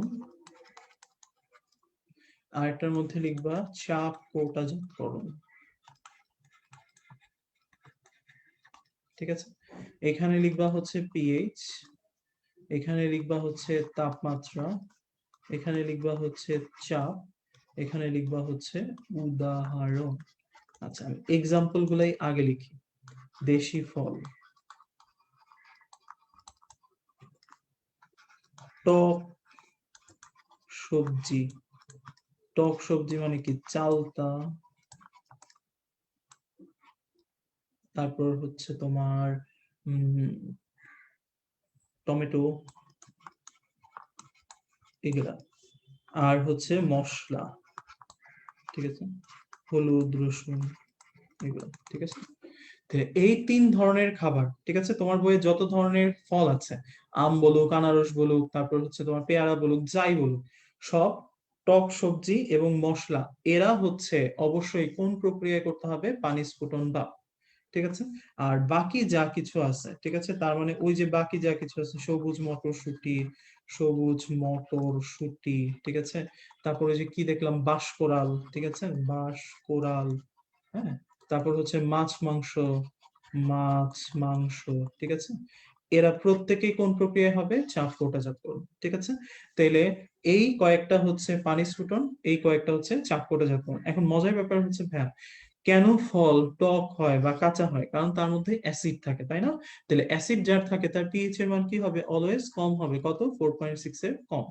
আর যার মধ্যে অ্যাসিডের পরিমাণটা একটু কম আছে তার পিএইচ একটু বেশি হবে, তাহলে এটা 4.6 এর বেশি। ওকে, আচ্ছা, পানি স্ফুটনে তাহলে তাপমাত্রা কত লাগবে? দেখো, পানি স্ফুটন মানে কি? পানি যে তাপমাত্রায় ফোটে, তাহলে পানি কত তাপমাত্রায় ফোটে? 100 ডিগ্রি সেন্টিগ্রেড। তাহলে এটা রিটর্টিং টেম্পারেচার হচ্ছে 82 থেকে 100 ডিগ্রি সেন্টিগ্রেড। চাপ কৌটাজাতকরণে প্রথমে ওই পানির তাপমাত্রাটাই অর্জন করে 82 থেকে 100 ডিগ্রি সেন্টিগ্রেড, কিন্তু সেইটার রিটর্টিং এর টেম্পারেচার হচ্ছে 115 ডিগ্রি সেন্টিগ্রেড থেকে 121 ডিগ্রি সেন্টিগ্রেড। এখন প্রশ্ন হচ্ছে কেন? কারণ পানি স্ফুটন বাঁধে নামে কোথাও চাপ আছে? নাই, তাহলে এখানে কোনো চাপের প্রয়োজন নাই, কিন্তু এখানে আছে। এখানে চাপ লাগে হচ্ছে 10 to 15 পাউন্ড প্রতি বর্গ ইঞ্চিতে। তাহলে সহজ কথা, কোথাও যদি চাপ বাড়ানো হয়, তাই না, আমরা সবাই জানি চাপের সাথে তাপমাত্রার একটা সম্পর্ক আছে, পিটি, তাই না? তাইলে চাপ যদি বাড়ে তাপও বাড়বে ভাইয়া, তাহলে এখানে চাপ বাড়াচ্ছি তাপটাও বেড়ে যাবে, তাহলে 100-তে থাকবে না, কত হয়ে যাবে, রিটার্নিং টেম্পারেচার 121। তাহলে সবুজ মটরশুঁটি, বাঁশকোরাল, মাছ মাংস প্রতিটাতেই তুমি দেখবে রিটার্নিং টেম্পারেচার হচ্ছে 120। ওকে ভাইয়া, তাহলে দেখো এই যে ছোট্ট চারটা পয়েন্ট, এই চারটা পয়েন্ট, ঠিক আছে, এই চারটা পয়েন্ট তুমি খুব ভালো করে পড়বা, কারণ এই চারটা পয়েন্ট থেকেই তোমার এক্সাম্পল গুলো আসবে এবং উদাহরণগুলো জাস্ট তুমি চিন্তা করে দিলেই তোমার পড়া অনেকখানি হয়ে যাবে, ঠিক আছে। তাহলে এই কয়েকটা পয়েন্ট আমরা একটু পড়ে ফেলবো। আর যেটা পড়তে হবে, এই ফল এবং হচ্ছে মানে হচ্ছে ফলের কৌটাজাতকরণ থেকে, সেগুলো হচ্ছে বিভিন্ন ফলের বিভিন্ন ধরনের হচ্ছে ঘনমাত্রা আছে, ঠিক আছে, ঘনমাত্রাগুলো পড়বা। যেমন কি, যেমন হচ্ছে আম সংরক্ষণের জন্য আমার কতটুকু চিনি দ্রবণ লাগে, 30 থেকে 40, কতটুকু সাইট্রিক অ্যাসিড লাগে, 0.25। সবগুলোতেই পার্সেন্টেজটা কাছাকাছি এরকমই, 30 থেকে 40 অথবা শুধু 40%, আর সাইট্রিক অ্যাসিড 0.25%, এক্সেপ্ট পেয়ারা। পেয়ারাতে তুমি মনে রাখবা যা বাকিগুলাতে লাগে সেগুলোর 1/4 লাগে হচ্ছে পেয়ারাতে, তাহলে 1/4 হচ্ছে পেয়ারা, ঠিক আছে, 1/4। তার মানে এটার ক্ষেত্রে চিনি দ্রবণ কত লাগবে, 40-এর 4/1 10%। এটার ক্ষেত্রে আমার হচ্ছে সাইট্রিক অ্যাসিড কত লাগবে, সেটা হচ্ছে 0.25-এর 4/1, তার মানে 0.06%। ওকে, তাহলে এটা মনে রাখবো, পেয়ারা হবে হচ্ছে সবকিছুর 1/4, ঠিক আছে। আচ্ছা, এবার চলে আসো হচ্ছে মাছ মাংস সংরক্ষণে। আচ্ছা, মাছ মাংস সংরক্ষণে ইম্পর্টেন্ট হচ্ছে বেশ কয়েকটা টপিক, সেগুলো তোমাদেরকে আগে বলে দেই। এখানে যে পার্সেন্টেজ গুলো আছে, হ্যাঁ, পার্সেন্টেজ অবশ্যই পড়তে হবে,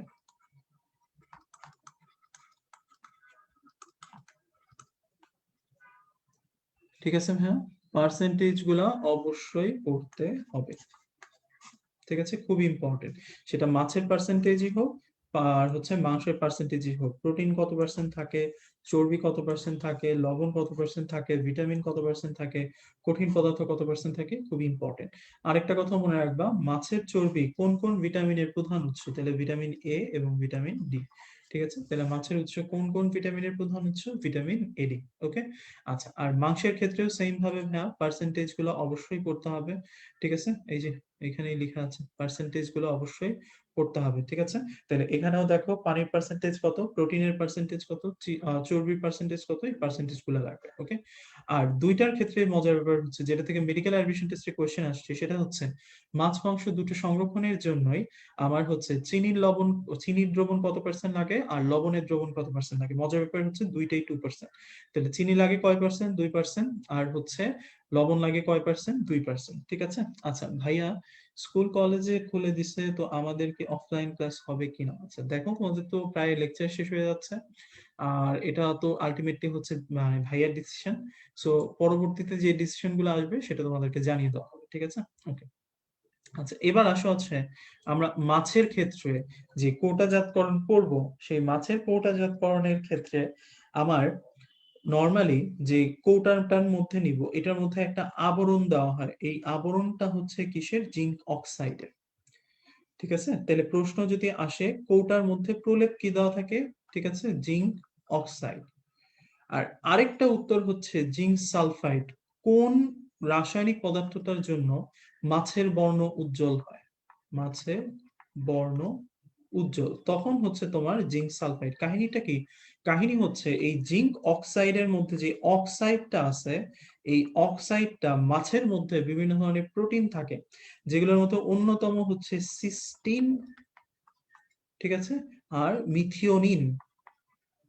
এই সিস্টিন আর মিথিওনিনের মধ্যে থাকে হচ্ছে সালফার, এই সালফারটা জিঙ্ক সালফেটের এই অক্সিজেনটাকে প্রতিস্থাপিত করে তৈরি করে হচ্ছে জিঙ্ক সালফাইড।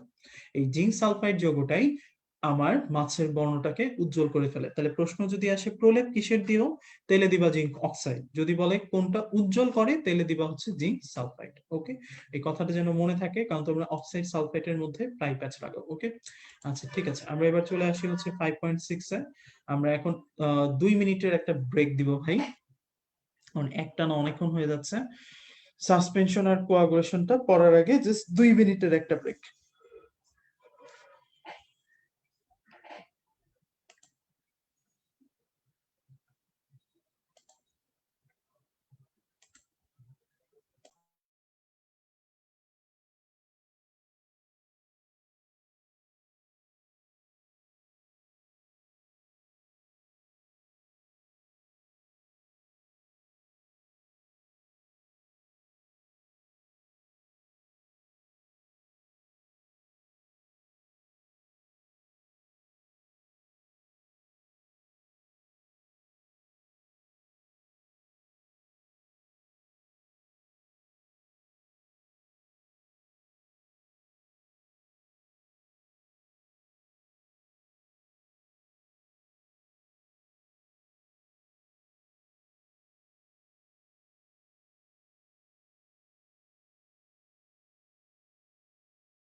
ওকে,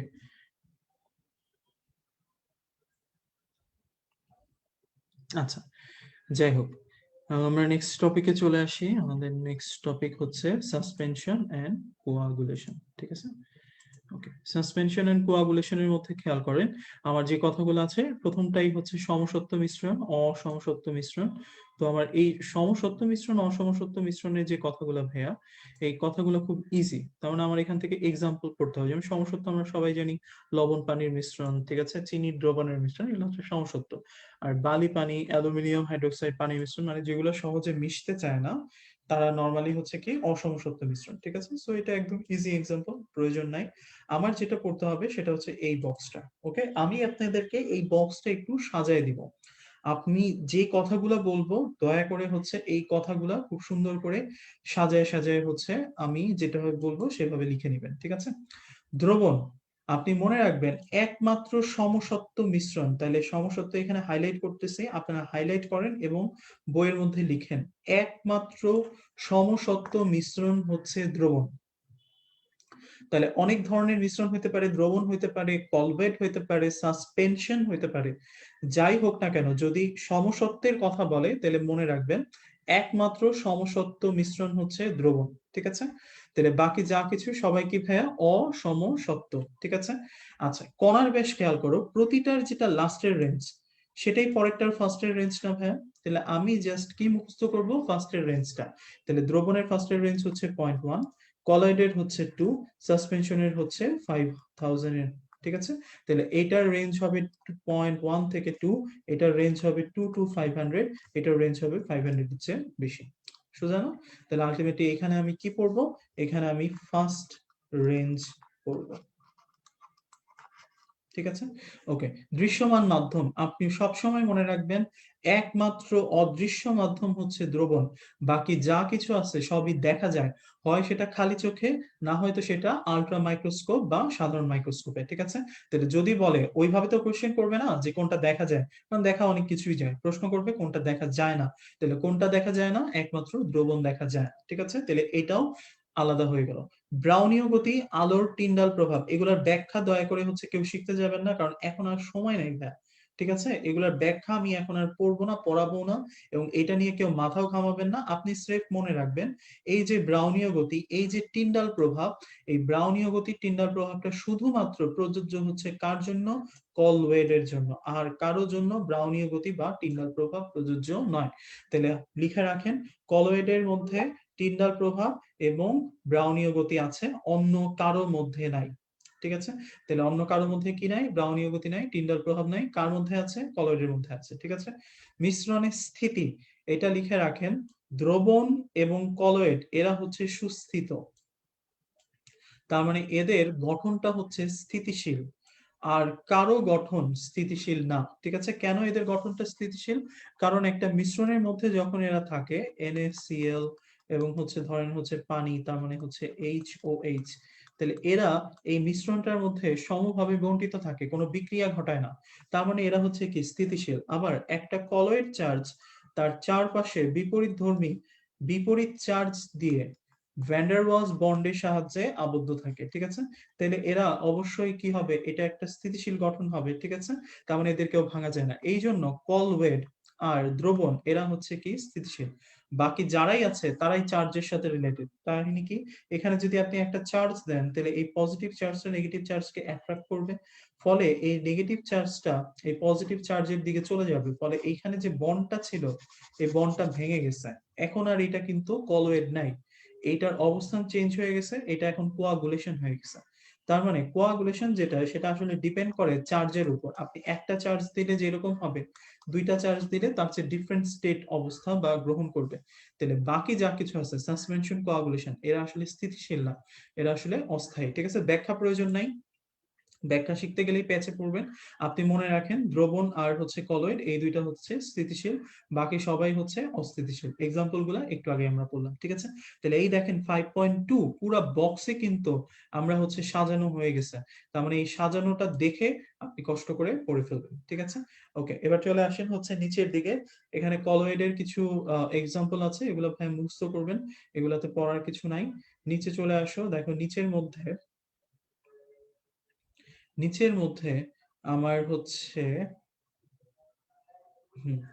সলের বিভিন্ন হচ্ছে এক্সাম্পল দেওয়া আছে। কিছু কিছু সল বলা আছে ধাতব, যেগুলো হচ্ছে ধনাত্মক, কিছু কিছু ধাতু যেগুলো হচ্ছে ঋণাত্মক, কিছু কিছু ধাতব সালফাইড। ওকে, মনে রাখবেন যখনই কোনো জায়গাতে কোনো এমন কিছু বলবে যাদের হচ্ছে মানে সংকেত আকারে দেওয়া আছে, কারণ বইয়ের বাইরে কিন্তু কোয়েশ্চেনটা হবে না, ঠিক আছে, সংকেত আকারে দেওয়া আছে এবং এই তিনটা এক্সাম্পল আছে Fe, Al, ক্যালসিয়াম, ঠিক আছে।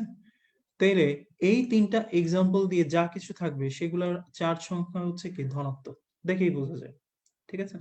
আর যেগুলা ভাইয়া নাম সংকেত বা নাম হিসেবে থাকবে, যেমন গোল্ড সল সংকেত দিয়ে না, নাম দিয়ে আছে, প্লাটিনাম সল নাম দিয়ে না, সংকেত দিয়ে আছে, সিলভার সল নাম দিয়ে না, সংকেত দিয়ে আছে, এরা হচ্ছে আমার কি ঋণাত্মক চার্জযুক্ত। আমি যখন তোমাদের লেভেলে ছিলাম তখন আমি মনে রাখতাম এই জিনিসটা হচ্ছে আমাদের ছেলেদের জন্য ঋণাত্মক। কেন ঋণাত্মক ভাইয়া? মেয়েরা এগুলো পেলে খুব খুশি হয়, তাই না? ইনশাল্লাহ আপনি যখন হচ্ছে বিয়ে করবেন তখন দেখবেন যে আপনাকে বিভিন্ন ধরনের গোল্ডের জিনিস, সিলভারের জিনিস, প্ল্যাটিনামের জিনিস, কেউ যদি অনেক ধনী হয়ে থাকেন তাকে হচ্ছে দিতে হবে, তাই না? তো আপনি যখনই দিবেন তখন আপনার ব্যালেন্স শিটটা কি হয়ে যাবে? নেগেটিভ, ঠিক আছে। এই জন্য এগুলা যেহেতু দামি জিনিস, এগুলা কিনতে আপনার ব্যালেন্স নেগেটিভ হয়ে যায়, এই জন্য আপনার চার্জও কি নেগেটিভ, ঠিক আছে। ওকে, মনে রাখতাম এইভাবে যে ভবিষ্যতে কোনো না কোনো দিন তো দিতে হবে, দিলেই ব্যালেন্স শিট মাইনাস, তার মানে এরা হচ্ছে ঋণাত্মক চার্জযুক্ত, ঠিক আছে। তাহলে ঋণাত্মক চার্জযুক্ত কোনটা? দামি দামি যে গয়নাগুলো আছে গোল্ড, প্লাটিনাম, সিলভার, সেটা। এভাবে যদি না মনে রাখেন, মনে রাখেন হচ্ছে মেয়েরা স্পেশালি ওরা ভাববে হ্যাঁ ভাইয়া এই কথা বললো, আমাদের জন্য তো এটা ভালো, কেন ঋণাত্মক হবে, এটা অবশ্যই ধনাত্মক, ঠিক আছে, তাদের মাথা নষ্ট হয়ে যেতে পারে। এই জন্য আপনারা মনে রাখবেন হচ্ছে নাম দিয়ে যদি কোনো কিছু থাকে তাহলে সেটা হবে কি ঋণাত্মক, ঠিক আছে, শেষ। আচ্ছা, এবার আসেন হচ্ছে ধাতব সালফাইড। হ্যাঁ, মনে রাখবেন সালফাইড এটা অলওয়েজ হচ্ছে কি ঋণাত্মক চার্জযুক্ত। তাইলে আমি তিনটা কথা বলছি হচ্ছে যদি কোনো জায়গায় আপনি দেখেন ধাতু আছে এবং সেই ধাতুগুলো পজিটিভ চার্জের, তাহলে সেগুলো হবে হচ্ছে ধনাত্মক চার্জযুক্ত হচ্ছে সল। আর যদি কোনোটার ক্ষেত্রে দেখেন হচ্ছে গয়নাকাটির নাম আছে কিংবা হচ্ছে নাম দিয়ে আছে, তাহলে মনে রাখবেন সেটা হচ্ছে আপনার জন্য ঋণাত্মক, ছেলেদের জন্য, তার মানে এটা ঋণাত্মক চার্জযুক্ত হবে। আর যদি সালফাইড থাকে সেটাও কি হবে? ঋণাত্মক চার্জযুক্ত হবে, ঠিক আছে। ওকে, তো আলটিমেটলি এইটা জাস্ট হচ্ছে একটু কষ্ট করে পড়ে নিবা, ঠিক আছে। মানে হচ্ছে মানুষের হাসির ঢল পড়ে গেছে এবং এই অধিকাংশ হাসি হচ্ছে আসলে মেয়েদের হাসি, দেখেই বোঝা যাচ্ছে যে তারা অনেক খুশি যে ইস পাবো। আচ্ছা, যাই হোক, এবার আসেন হচ্ছে দ্রাবক আকর্ষী বা দ্রাবক বিকর্ষী, ঠিক আছে। তো দ্রাবক আকর্ষী বা দ্রাবক বিকর্ষীদের জন্য যেই জিনিসটা খুব ইম্পর্টেন্ট সেটা হচ্ছে দ্রাবক আকর্ষের কারণ কি এবং দ্রাবক আকর্ষের এক্সাম্পল কি, ঠিক আছে। তাহলে আলটিমেটলি এই জিনিসটা পড়তে হবে। আচ্ছা, তাইলে হচ্ছে কিভাবে পড়বো?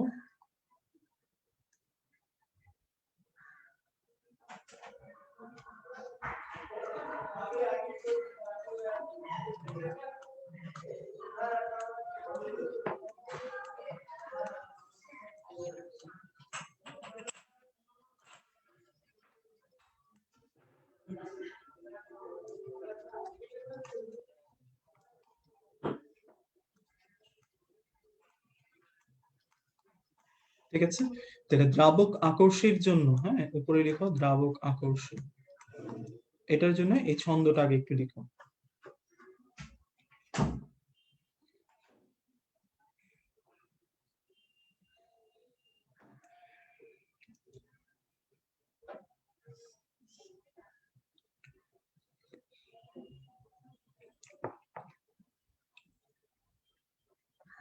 তাহলে দেখো দ্রাবক পড়তে আস্থা লাগে তাই দ্রাবিত ব্রোকে চাই, তাহলে আ দিয়ে হচ্ছে আকর্ষী, স্থা দিয়ে হচ্ছে স্থায়ী, ঠিক আছে। তাহলে দ্রাবক আকর্ষীর স্থায়িত্বের কারণ, লাগে মানে লেগে থাকে এরকম, ঠিক আছে। তার মানে যে সকল প্রোডাক্ট গুলো হচ্ছে স্টিকি প্রোডাক্ট, যেমন হচ্ছে তোমার জিলেটিন, গাম, এগুলো হচ্ছে কি আকর্ষীর এক্সাম্পল, ঠিক আছে। এই আকর্ষীর এক্সাম্পল গুলা একটু দাঁড়া আমি দেখা দিচ্ছি, এই যে দেখো দ্রাবক আকর্ষী কলয় যেমন স্টার্চের সল, গাম, জিলেটিন, হ্যাঁ, এই জিনিসগুলা কি লেগে থাকে, স্টিকি প্রোডাক্ট। তাইলে দ্রাবক আকর্ষীর স্থায়িত্ব নির্ভর করে, এরা হচ্ছে লেগে থাকা প্রোডাক্ট তাই দ্রাবিত ব্রোকে চাই, তার মানে হচ্ছে দ্রাবকায়ন, ব্রো মানে হচ্ছে ব্রাউনীয় গতি, চাই মানে হচ্ছে চার্জের উপস্থিতি। ঠিক আছে, তাহলে তিনটা বিষয়ের উপর নির্ভর করে, দ্রাবকায়নের উপর, ব্রাউনীয় গতির উপর, আর হচ্ছে চার্জের ঘনত্বের উপর। আর এই জিনিসটার উদাহরণ কি, যেগুলো হচ্ছে স্টিকি প্রোডাক্ট সেগুলা। ঠিক আছে, ওকে। তাহলে আমাদের মোটামুটি হচ্ছে এটা পড়া শেষ। আমরা এবার চলে আসি হচ্ছে বিভিন্ন ধরনের কলয়েডের শ্রেণী। এই কলয়েডের শ্রেণী নরমালি হচ্ছে দুই প্রকার, একটা হচ্ছে বিস্তরিত বস্তু কণা, একটা হচ্ছে বিস্তরিত মাধ্যম। এখন এটা মনে রাখবো কিভাবে, মনে রাখবো যে যেগুলো হচ্ছে বিস্তরিত বস্তু কণা সেগুলো হচ্ছে আমরা যা দেখি, সরি মাধ্যম যেটা হচ্ছে আমরা যা দেখি। ঠিক আছে, আর বস্তু কণা এই কথাটার মানে হচ্ছে যা দিয়ে তৈরি।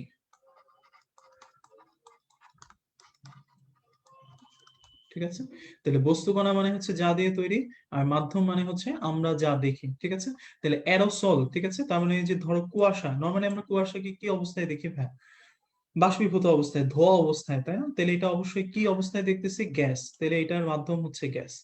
আর এই যে কুয়াশা, এই কুয়াশাটা আসলে তৈরি হয়েছে কি দিয়ে ভাই, কুয়াশাটা তৈরি হয়েছে হচ্ছে আমার পানি দিয়ে, তাই না?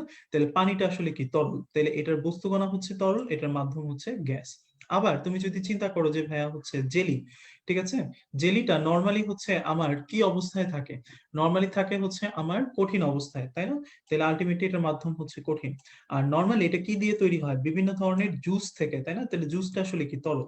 তাহলে বস্তু কণাটা হচ্ছে তরল, মাধ্যমটা হচ্ছে কঠিন। ওকে, তাহলে যে অবস্থায় দেখি সেটা হচ্ছে মাধ্যম, আর যা দিয়ে তৈরি হয় সেটা হচ্ছে তার বস্তু কণা। ঠিক আছে, তাহলে জাস্ট এইভাবে একটু কষ্ট করে মনে রাখবা, এক্সাম্পল গুলো অনেক দিন মনে থাকবে।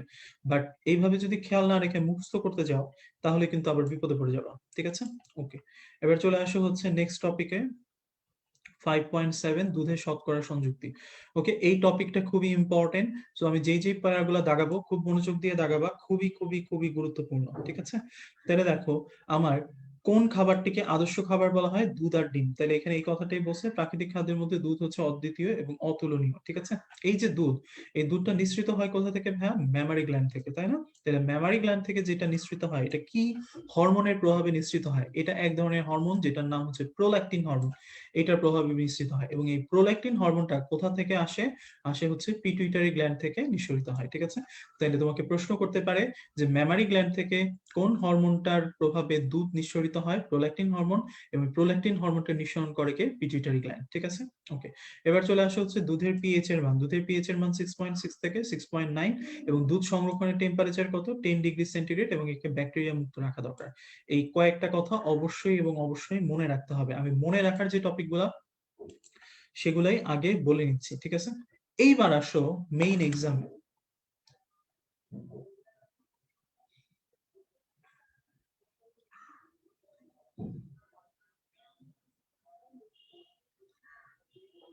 আচ্ছা দেখো, আমি মজা করার জন্য অনেক কথা বলি, এটা নিয়ে পড়ে থাকলে পড়া নিয়ে পড়ে থাকো। ঠিক আছে, সব হচ্ছে অন্য ধান্দায় চলে গেছে। আচ্ছা, পানি। দেখো পানি হচ্ছে দুধের প্রধান উপাদান। ঠিক আছে, তাহলে প্রশ্ন আসতে পারে দুধের প্রধান উপাদান বা শতকরা হিসেবে কোনটি দুধের প্রধান উপাদান, তাহলে তোমার অ্যান্সার হবে হচ্ছে পানি। এই পানির পরিমাণটা কত থাকে, 82 থেকে 88%। ওকে, আচ্ছা।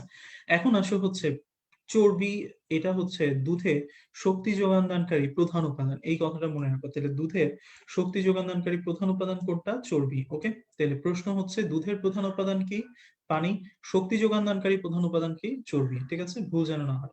থার্ড পয়েন্ট হচ্ছে প্রোটিন। দুধে প্রোটিন হচ্ছে দুই প্রকার, সরি তিন প্রকার।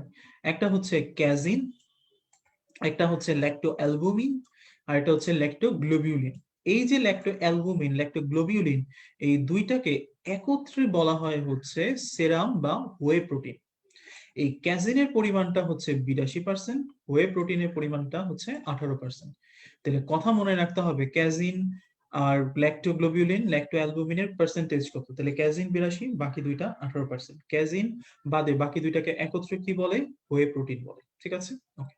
ক্যাজিন হলো দুধের প্রধান প্রোটিনের উপাদান, ভেরি ভেরি ইম্পর্টেন্ট। ঠিক আছে, তাহলে দুধের প্রধান উপাদান কোনটা, পানি। শক্তি যোগানদানকারী প্রধান উপাদান কোনটা? চর্বি। আর দুধের প্রোটিনের প্রধান উপাদান কোনটা? ক্যাজিন। ঠিক আছে, তাহলে প্রতিটা কথা আলাদা আলাদা আলাদা করে পড়তে হবে। ঠিক আছে, এই যে ক্যাজিন, এই ক্যাজিন হচ্ছে এক ধরনের কি ফসফোপ্রোটিন। এই ফসফোপ্রোটিন গুলা সাধারণত এই যে ফসফেট যে মূলকটা থাকে এটা পানিতে বিশ্লেষিত হয় না, ফলে এটা পানিতে অদ্রবণীয়। ঠিক আছে, তাহলে ক্যাজিন পানিতে অদ্রবণীয়। ওকে, এবং এই ক্যাজিন প্রধানত 4 প্রকার হয়ে থাকে। তাহলে alpha S1, alpha S2, beta casein আর হচ্ছে কাপ্পা ক্যাজিন। ঠিক আছে, তাহলে প্রশ্ন আসতে পারে নিচের কোনটি ক্যাজিনের প্রকারভেদ নয়? তাহলে মনে রাখতে হবে alpha S1, alpha S2, beta kappa. Okay, আচ্ছা, এবার আসেন হচ্ছে দুগ্ধ চিনি বা ল্যাকটোজ। এটা আমি মনে রাখি হচ্ছে এইভাবে, L সমান সমান G প্লাস G এবং 2O। এক ও মানে হচ্ছে অসমোল, আরেক ও মানে হচ্ছে অসমোসিস। ঠিক আছে, তাহলে এই কথাটার মানে কি? ল্যাকটোজকে যদি তুমি ভাঙো, এটা এক ধরনের কি ডাইস্যাকারাইড। ল্যাকটোজ হচ্ছে এক ধরনের ডাইস্যাকারাইড। তাহলে একটা ডাইস্যাকারাইডকে ভাঙলে কি উৎপন্ন হবে? দুইটা মনোস্যাকারাইড।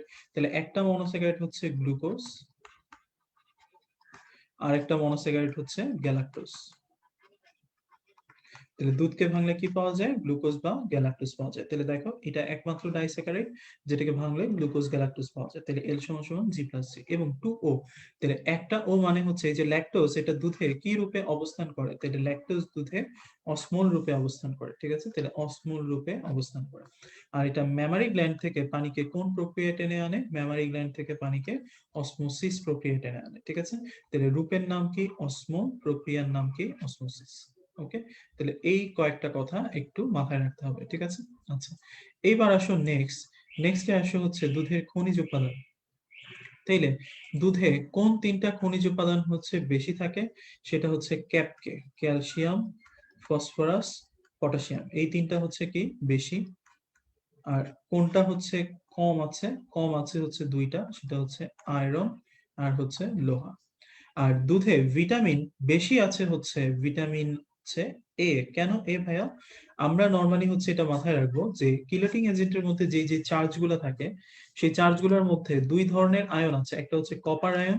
এরা একাই 4টা ভিটামিনকে বিনষ্ট করে। কি কি? ভিটামিন সি কে, ভিটামিন হচ্ছে B1 কে, ভিটামিন B9 কে আর ভিটামিন ই কে। এটা তোমার বইয়ের মধ্যে বলা আছে কিলোটিং এজেন্টে। ঠিক আছে, যে কিলোটিং এজেন্টের মধ্যে যে কপার আয়ন থাকে, এরা সাধারণত অ্যাসকর্বিক অ্যাসিড মানে vitamin C, vitamin B1, vitamin B হচ্ছে 9 যেমন ফলিক অ্যাসিড এবং ভিটামিন ই, এই 4টা ভিটামিনকে নষ্ট করে। কিন্তু কপার এবং আয়রন যখন একত্রে কাজ করে বা উভয়ে একত্রে কাজ করে, তখন তারা একটা ভিটামিনকে নষ্ট করে, যেটার নাম হচ্ছে এ। তাহলে দুধের মধ্যে কোন ভিটামিনটা কম আছে? এই কোন আয়নটা কম আছে? ফেরাস আর হচ্ছে কপার। তাহলে এই দুইটা কম থাকলে বেশি থাকবে কোনটা? Vitamin A. ওকে, আর দুধে কম থাকে কোনটা? সি আর ডি। সিটা কেন কম থাকে? কারণ দুধকে যখন আমরা জাল দেই তখন তাপের কারণে ভিটামিন সিটা বিনষ্ট হয়ে যায়। ঠিক আছে, তাহলে এইখানে এই কথাগুলাই আছে ভাইয়া। তাহলে এই কথাগুলো জাস্ট এখানেই আমি বলে দিলাম। ওকে, একটু কষ্ট করে মনে রাখবা। ঠিক আছে, আচ্ছা, আমরা নেক্সট টপিকে চলে যাই ভাইয়া। নেক্সট টপিকে এই প্যারাটা থেকে শুধুমাত্র যেগুলো বোল্ড গোল্লা করে দেওয়া আছে সেটাই একটু পড়বা, তাইলেই হবে। ওকে, আচ্ছা,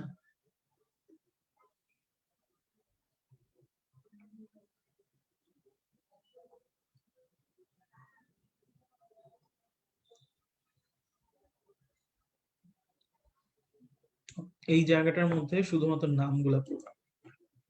ঠিক আছে, দুধ থেকে মাধ্যম পৃথকীকরণ শুধুমাত্র হেডলাইন গুলা পড়বা, নাম। ঠিক আছে, নামের বাইরে কিছু পড়ার কোনো প্রয়োজন নাই। ওকে, আচ্ছা, শর্ট করে পড়তে হবে, এখান থেকে তেমন কিছু পড়ার মতো নাই। আচ্ছা, এবার আসলে হচ্ছে মাখন পানি মুক্তকরণ। এটা ঠিক উপরে দেখো মাখনের খাদ্য মান আছে, খুবই ইম্পর্টেন্ট কথা। আন্তর্জাতিক মান অনুসারে মাখনে কত পার্সেন্ট দুগ্ধ চর্বি থাকা উচিত? 80%। ভেরি ভেরি ইম্পর্টেন্ট কথা। এবং 100 গ্রাম মাখনে কত কিলো ক্যালোরি শক্তি আছে? সেটা হচ্ছে 730 কিলো ক্যালোরি। ঠিক আছে, আচ্ছা, এবার চলে আসলে হচ্ছে নিচের দিকে, এগুলা যে লাইনগুলো দাগানো আছে সেগুলো পড়লেই হবে। এবার চলে আসে হচ্ছে মাখন থেকে ঘি উৎপাদন। ঠিক আছে, দেখো ভাইয়া এখানে অনেকগুলা প্রস্তুত প্রণালী আছে। এই প্রস্তুত প্রণালী, এই প্রস্তুত প্রণালী যেগুলো আছে ভাইয়া, সেগুলা তোমাদের কোয়েশ্চেন থাকে যে ভাইয়া প্রস্তুত প্রণালী কি পড়বো কিনা। দেখো ভাই, তোমাকে পরীক্ষার হলে কখনো স্যার দাঁড় করে জিজ্ঞেস করে না, এই বাচ্চা বলো তো দেখি কিভাবে দুধ থেকে ঘি তৈরি করে? তখন তুমি কি বলবা যে স্যার প্রথমে হচ্ছে ঘি থেকে মাখন বানাবো, তারপর মাখনটাকে একটা সুন্দর পাত্রে নিব, পাত্রে নেওয়ার পরে সেটাকে একটু নাড়াচাড়া করব, তার মধ্যে এইভাবে একটু সল্ট বের মতো করে হচ্ছে লবণ ছিটাই দিব, তারপর একটু দারচিনি দিব, 1 চামচ তেজপাতা দিব, ঠিক আছে? এভাবে দেওয়ার পর একটু গুটা দিব, গুটা দেওয়ার পরে দেখবো যে ফুটতেছে, ভাল লাগতেছে, আর একটু গুটা দিব, দেখলাম আরো ফুটে ফুটে পাত্রের গায়ে জমে গেছে, কি যে চমৎকার লাগতেছে।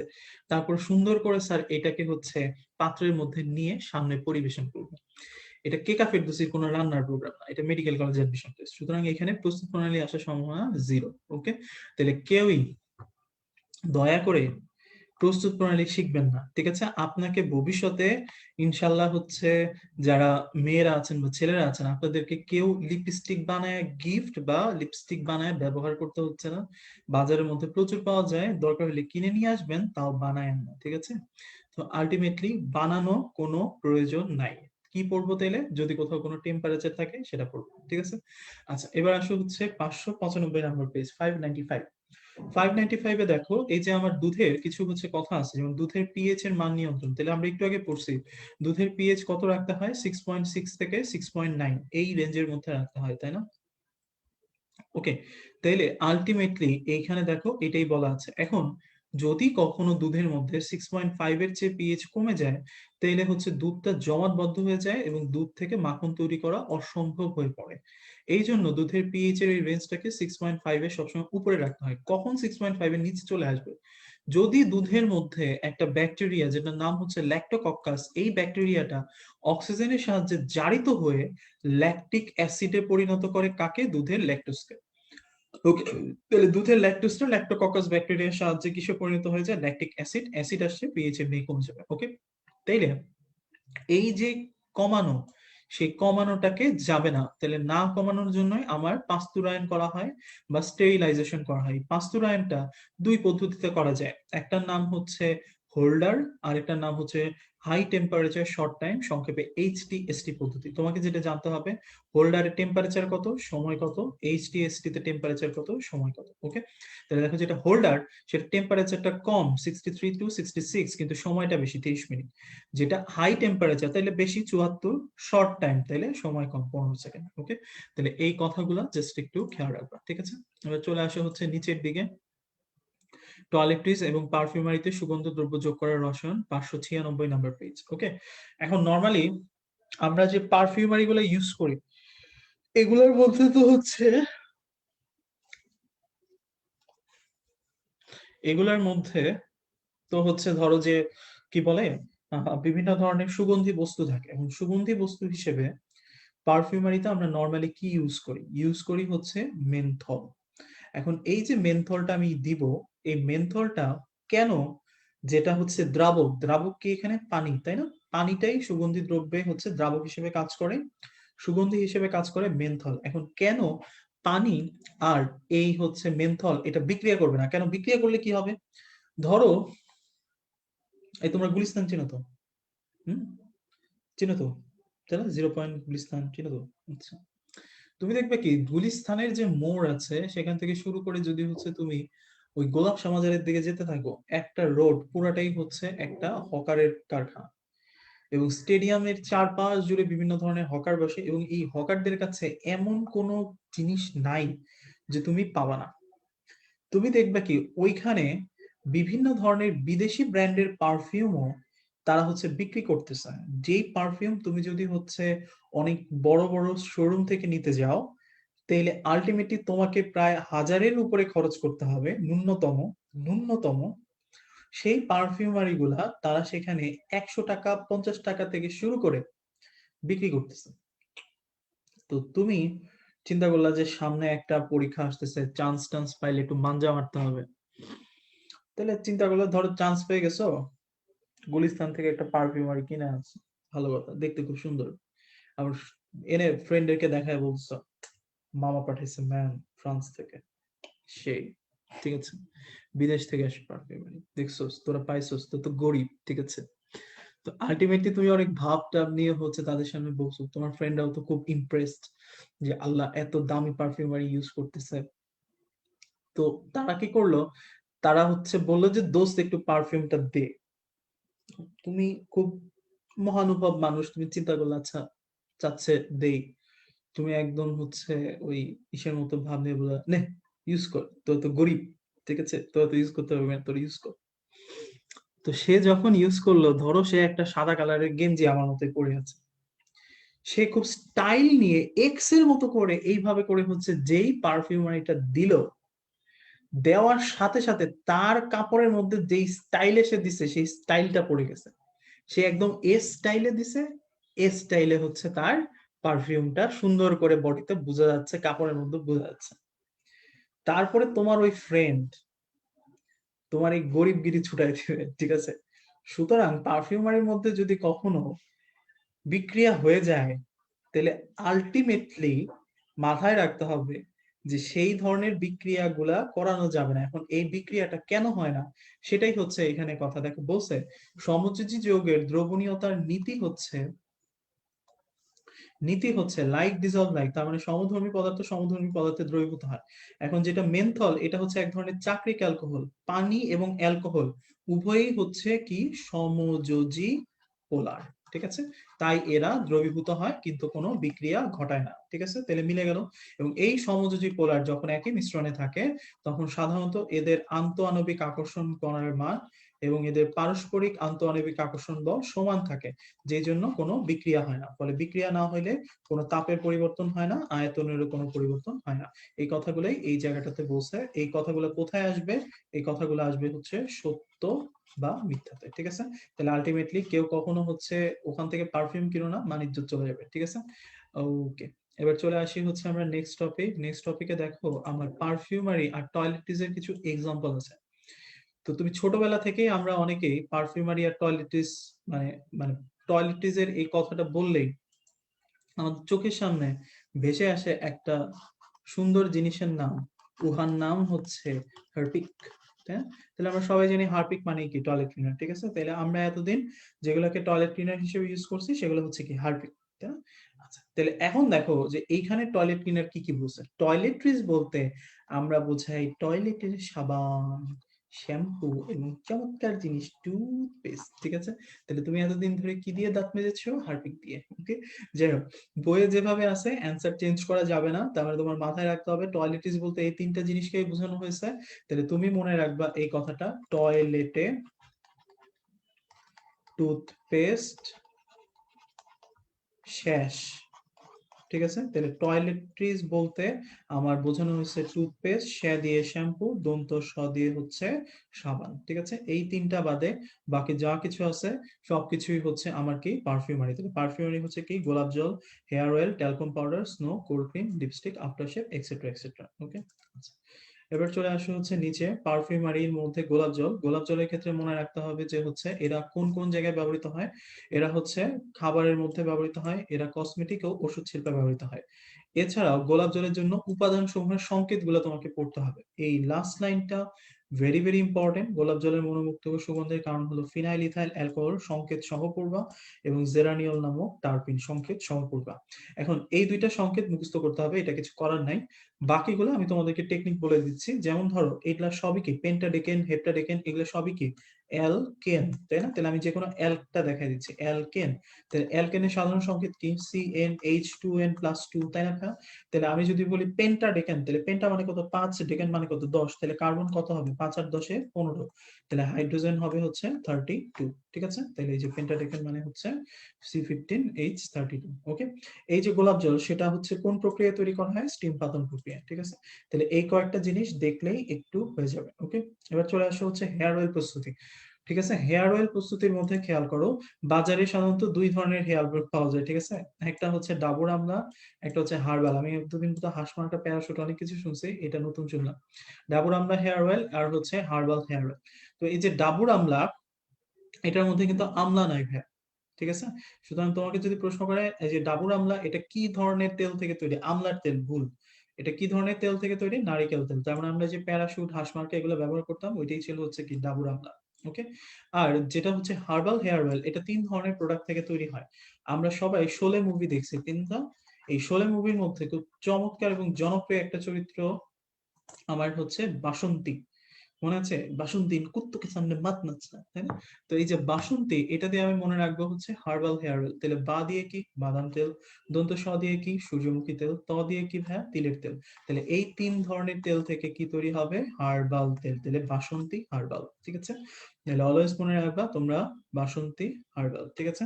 আচ্ছা দেখো, এক মানে অতিরিক্ত পরিমাণ বুদ্ধিমান, মানে বুদ্ধি মাথায় হচ্ছে গিজ গিজ করতেছে এবং গিজ গিজ করার চোটে আর থাকতে পারতেছে না। আমাদের মস্তিষ্কে সাধারণত 6% সিনাপস হয়, এই লোকের হচ্ছে মনে হয় 90% সিনাপস হয়ে আছে, যে বুদ্ধি এত হয়ে গেছে যে ধরে রাখতে পারছে না। সে বলছে, ভাইয়া গোলাপ জলের উপাদানে গোলাপ কই, তোমরা কেউ ওকে হাসপাতালে নিয়ে যাও। হ্যাঁ ঠিক আছে, ও আসলে এখানে থাকতে পারে না, ঠিক আছে?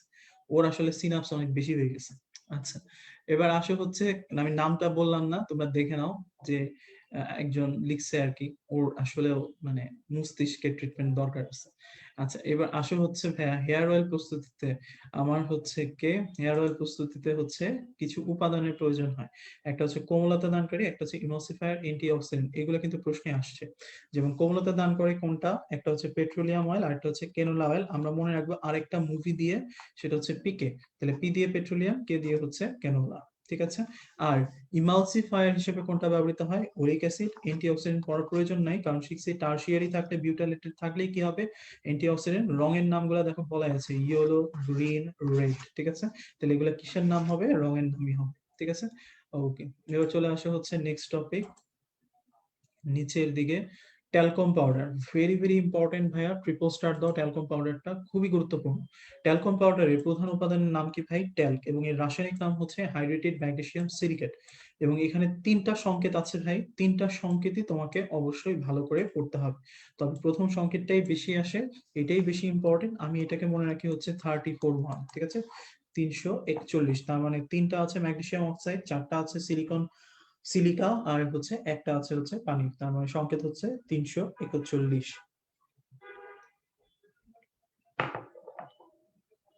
ঠিক আছে? আচ্ছা, এবার চলে আসা হচ্ছে নিচের দিকে। দেখো, ট্যালকম পাউডার প্রস্তুতি সাধারণ ফর্মুলা বলা হয়েছে। ফর্মুলার মধ্যে দেখো হচ্ছে তোমার বিভিন্ন ধরনের যৌগের নাম বলছে এবং এদের উপাদানের কার্যকারিতার কথা বলছে, ঠিক আছে? এই কথাগুলো একটু পড়তে হবে। যেমন ট্যালকম পাউডার যেটা প্রধান উপাদান, সেটার কাজ কি? সেটার কাজ হচ্ছে এরা ত্বক পিচ্ছিল করে, ঘাম প্রতিরোধক করে। জিঙ্ক স্টিয়ারেট এর সাধারণত কি হিসেবে কাজ করে? অ্যান্টিসেপটিক হিসেবে কাজ করে। ম্যাগনেসিয়াম বা ক্যালসিয়াম কার্বনেট কি করে? পাউডারে ঝরে ঝরে করে বা ফুলিয়ে তোলে, তার মানে পাউডার ফাঁপানোর কাজে ব্যবহৃত হয়, যে কারণে পাউডারটা হালকা হয়, ঠিক আছে? মেনথলটা কি? এটা সাধারণত সুগন্ধি বস্তু হিসেবে কাজ করে। সেম টাইপের কথাবার্তা বেবি পাউডারে আছে ভাইয়া। তবে মেইন ইম্পর্টেন্ট কথা হচ্ছে এটা, বেবি পাউডারের বাধ্যতামূলক একটি অ্যান্টিসেপটিক মিশানো হয়। বেবি পাউডারে অ্যান্টিসেপটিক হিসেবে কোনটা ব্যবহৃত হয়? Boric acid. Very very very very important for medical college admission test 2020, খুবই গুরুত্বপূর্ণ ভাইয়া। এই কথাটা অবশ্যই এবং অবশ্যই এবং অবশ্যই ইম্পর্টেন্ট, পড়তেই হবে, ঠিক আছে? এবং এই কোয়েশ্চেনটা বলেই দিচ্ছি, দুইটা এক্সামেই পাওয়া, ঠিক আছে? ওকে, এবার চলে আসো হচ্ছে নিচের দিকে। তাইলে বেবি পাউডার প্রস্তুতির মূল উপাদানগুলোর কাজ কি? ট্যালকম পাউডার এটা আগের মতোই পিচ্ছিল ঘর্ম রোধক করে। স্টিয়ারয়েড এটা জীবাণুনাশক হিসেবে কাজ করে। বোরিক অ্যাসিড এটা অ্যান্টিসেপটিক হিসেবে কাজ করে। কার্বনেট পাউডার ফাঁপানোর কাজে ব্যবহৃত হয়। জিঙ্ক অক্সাইড ত্বককে আরামদায়ক শুষ্ক রাখে। স্টিরয়েল অ্যালকোহল এটা ত্বককে পরিষ্কার ও সুগন্ধ করে। তাহলে এই কাজগুলা অবশ্যই এবং অবশ্যই আমাদেরকে পড়তে হবে। হ্যাঁ ভাই, একটা কোয়েশ্চেন ছিল, যদি মাইন্ড না করেন বলো। ভাইয়া মাইন্ড কেন করবো? আচ্ছা, এবার আসো হচ্ছে স্নো বা ভ্যানিশিং ক্রিম, ঠিক আছে? স্নো বা ভ্যানিশিং ক্রিমে তোমাকে অলওয়েজ মাথায় রাখতে হবে, এই যে স্নো বা ভ্যানিশিং ক্রিম, ক্রিমটা হচ্ছে কি ভাইয়া, এটা হচ্ছে তেল পানি, তার মানে অয়েল ইন ওয়াটার, ঠিক আছে? তেলে পানির মধ্যে, ঠিক আছে? অয়েল ইন ওয়াটার, তাহলে পানির মধ্যে কি আছে? তেল আছে, ওকে? তাহলে যেগুলো হচ্ছে নর্মালি হচ্ছে ক্রিম, ঠিক আছে? এই ক্রিম গুলা সাধারণত আমরা ব্যবহার করি হচ্ছে শীতকালে, ঠিক আছে? আর লোশন গুলা মানে আর স্নো যেটা, সেগুলো সাধারণত আমরা ব্যবহার করি হচ্ছে গরমকালে, ওকে? এই কথাগুলা এইখানে ভালো নাই, ভালো আছে হচ্ছে এই যে উপরে এইখানে ক্রিম বা লোশনের হচ্ছে বৈশিষ্ট্য, ওকে? তাহলে দেখো, এখানে বলা হচ্ছে ক্রিমে সাধারণত তৈলের পার্সেন্টেজটা বেশি থাকে। যাদের ক্ষেত্রে তেলের পার্সেন্টেজ বেশি, তারা বেশি ঘন, তাহলে তারা ত্বকের উপর একটা প্রলেপ তৈরি করবে, ফলে ত্বক থেকে তাপ এবং হচ্ছে পানি বাইরে বের হয়ে যেতে পারবে না, ফলে ত্বকের আর্দ্রতা ধরে রাখবে। এই আর্দ্রতাটা কখন ধরে রাখার দরকার হয়? শীতকালে না গরমকালে? শীতকালে। এই জন্য ক্রিমটা ব্যবহৃত হয় কি কালে? শীতকালে। আর লোশন যেটা ভাইয়া, এই লোশনটা হচ্ছে ওয়াটার ইন অয়েল, তার মানে হচ্ছে এখানে পানির পরিমাণটা বেশি আছে, ঠিক আছে? যেহেতু সরি, অয়েল ইন ওয়াটার, এখানে পানির পরিমাণটা বেশি আছে, ফলে এরা ত্বককে কি করে? সজীবতাটা বজায় রাখে এবং আর্দ্রতা বৃদ্ধিতে সাহায্য করে, ঠিক আছে? তাহলে আলটিমেটলি এটা কখন ব্যবহার করব? যখন হচ্ছে বাতাসে আর্দ্রতার পরিমাণটা বেশি থাকবে। কোন কালে বাতাসে আর্দ্রতার পরিমাণ বেশি থাকে? গ্রীষ্মকালে। তাহলে আলটিমেটলি লোশন ব্যবহার করা হয় গ্রীষ্মকালে, আর ক্রিম ব্যবহার করা হয় হচ্ছে শীতকালে। এই ছোট্ট একটা কথা একটু মাথায় রাখতে হবে, ওকে? আচ্ছা, এখান থেকে আর কি পড়বো? কিছুই না, স্টিয়ারিক অ্যাসিডটা থেকে ভ্যানিশিং ক্রিম তৈরি করা হয়। তাহলে ভ্যানিশিং ক্রিমের মূল উপাদান কি? স্টিয়ারিক অ্যাসিড, ওকে? আচ্ছা, এগুলো লাগবে না, এগুলো পড়ে ফেলছি। এইটা পার্থক্যটা একটু পড়ে নিও, যে কথা বললাম ওই কথাটাই আছে। চলে আসা হচ্ছে লিপস্টিকের উৎপাদন। লিপস্টিকের মূল উপাদানের নাম কি ভাইয়া? মোম বা হচ্ছে ওয়্যাক্স বা হচ্ছে তৈল। ভেরি ভেরি ইম্পর্টেন্ট, পড়তে হবে, ঠিক আছে? আচ্ছা,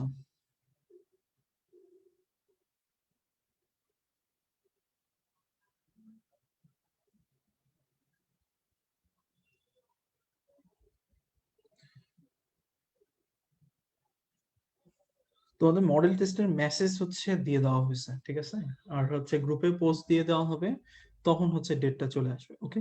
তাহলে লিপস্টিকের মূল উপাদান কি? ওয়্যাক্স বা হচ্ছে তৈল, ওকে? এবার চলে আসো আফটার শেভ। যা যা বলতেছি এতটুকু যদি পড়ো, ইনশাল্লাহ কোশ্চেন কমন পড়ে যাবে, ওকে? আফটার শেভ প্রস্তুতির ক্ষেত্রে মাথায় রাখবা যে এটা তিনটা উপাদান থেকে তৈরি হয়। একটা হচ্ছে ময়শ্চারাইজার, একটা হচ্ছে অ্যান্টিসেপটিক, একটা হচ্ছে ফ্র্যাগনেন্স। আমি সংক্ষেপে এটাকে মনে রাখি মাফ।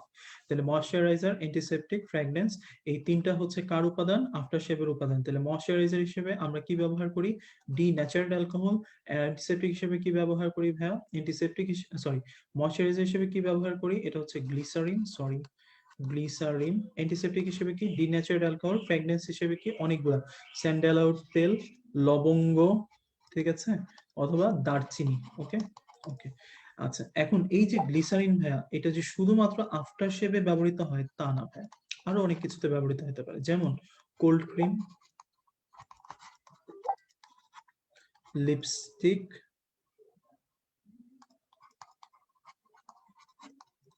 ঠিক আছে, ইত্যাদিতেও আমার কি ব্যবহৃত হয়? ইত্যাদিতেও আমার গ্লিসারিন ব্যবহৃত হয়,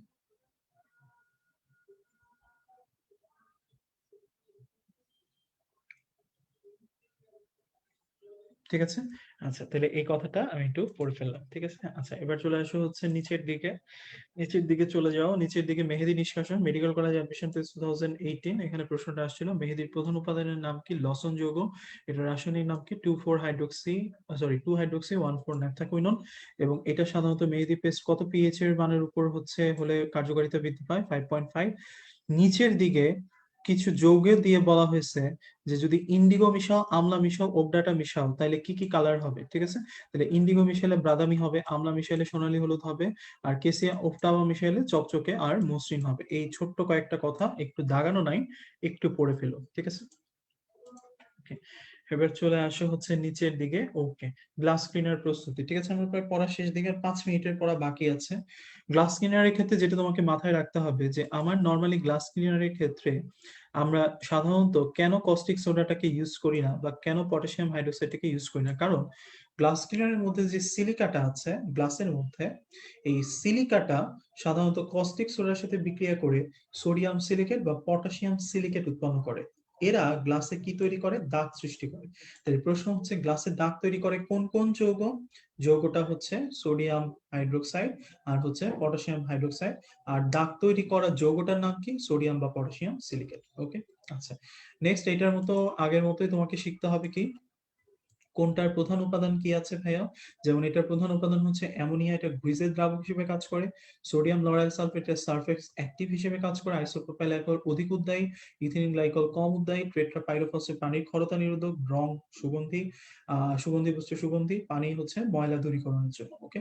তাহলে আলটিমেটলি এটা একটু পড়ে ফেলতে হবে। টয়লেট ক্লিনারে কোনটার কাজ কি? এটা একটু পড়ে ফেলবো, তবে একটা জিনিস খেয়াল রাখবো ভাইয়া, সেটা হচ্ছে কি গ্লাস ক্লিনার টয়লেট ক্লিনারের মধ্যে কিছু বেসিক পার্থক্য আছে, আমি পার্থক্যগুলো একটু বলে দিচ্ছি। যেমন গ্লাস ক্লিনারের ক্ষেত্রে মূল উপাদানটার নাম হচ্ছে অ্যামোনিয়া, ওকে। আর টয়লেট ক্লিনারের ক্ষেত্রে মূল উপাদানটার নাম হচ্ছে সোডিয়াম হাইড্রোক্সাইড অথবা সোডিয়াম লরাইল সালফেট। অপশনে যদি সোডিয়াম হাইড্রোক্সাইড থাকে সোডিয়াম হাইড্রোক্সাইড দিবা, যদি না থাকে তাহলে সোডিয়াম লরাইল সালফেট দিবা। ঠিক আছে, তাহলে আলটিমেটলি এই কথাগুলা জাস্ট একটু খেয়াল রাখতে হবে। আর গ্লাস ক্লিনারের ক্ষেত্রে ভাইয়া জীবাণুনাশকের নাম হচ্ছে ইথিলিন গ্লাইকল, যেটা টয়লেট ক্লিনারের মধ্যে হচ্ছে ভাইয়া ফেনল। ঠিক আছে, এই যে জীবাণুনাশক হিসেবে কাজ করে কোনটা, ফেনল। ওকে, তাহলে আলটিমেটলি মাথায় রাখতে হবে পার্থক্যগুলা কি কি আছে, এই দুইটা পয়েন্টে পার্থক্য আছে, দুইটা পয়েন্ট একটু পড়ে ফেলতে হবে। ঠিক আছে, আচ্ছা লাস্ট টপিকে চলে আসো, ভিনেগার প্রস্তুতি। এখান থেকে যে টপিকটা পড়তে হবে সেটা হচ্ছে এই তিনটা বিক্রিয়া ভাইয়া, এই তিনটা বিক্রিয়াতে কোনটাতে কোন এনজাইম কাজে লাগে সেটা একটু জানতে হবে। মাথায় রাখবা নরমালি সুক্রোজ থেকে আমি কি উৎপন্ন করি ভাইয়া, গ্লুকোজ এবং হচ্ছে ফ্রুক্টোজ জিএফ, এই একত্রে এটাকে বলা হয় হচ্ছে ইনভার্ট সুগার, তাই না? তাহলে ইনভার্ট সুগার তৈরিতে যে এনজাইমটা লাগে তার নামে কি, ইনভার্টেস। ঠিক আছে, তাহলে ইনভার্ট চিনি উৎপাদনের এনজাইম কি, ইনভার্টেস।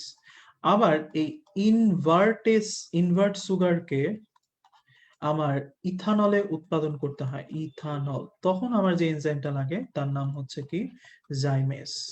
ঠিক আছে, এইটাতে টেম্পারেচার 37, এইটাতে টেম্পারেচার 20 থেকে 24 ডিগ্রি সেন্টিগ্রেড।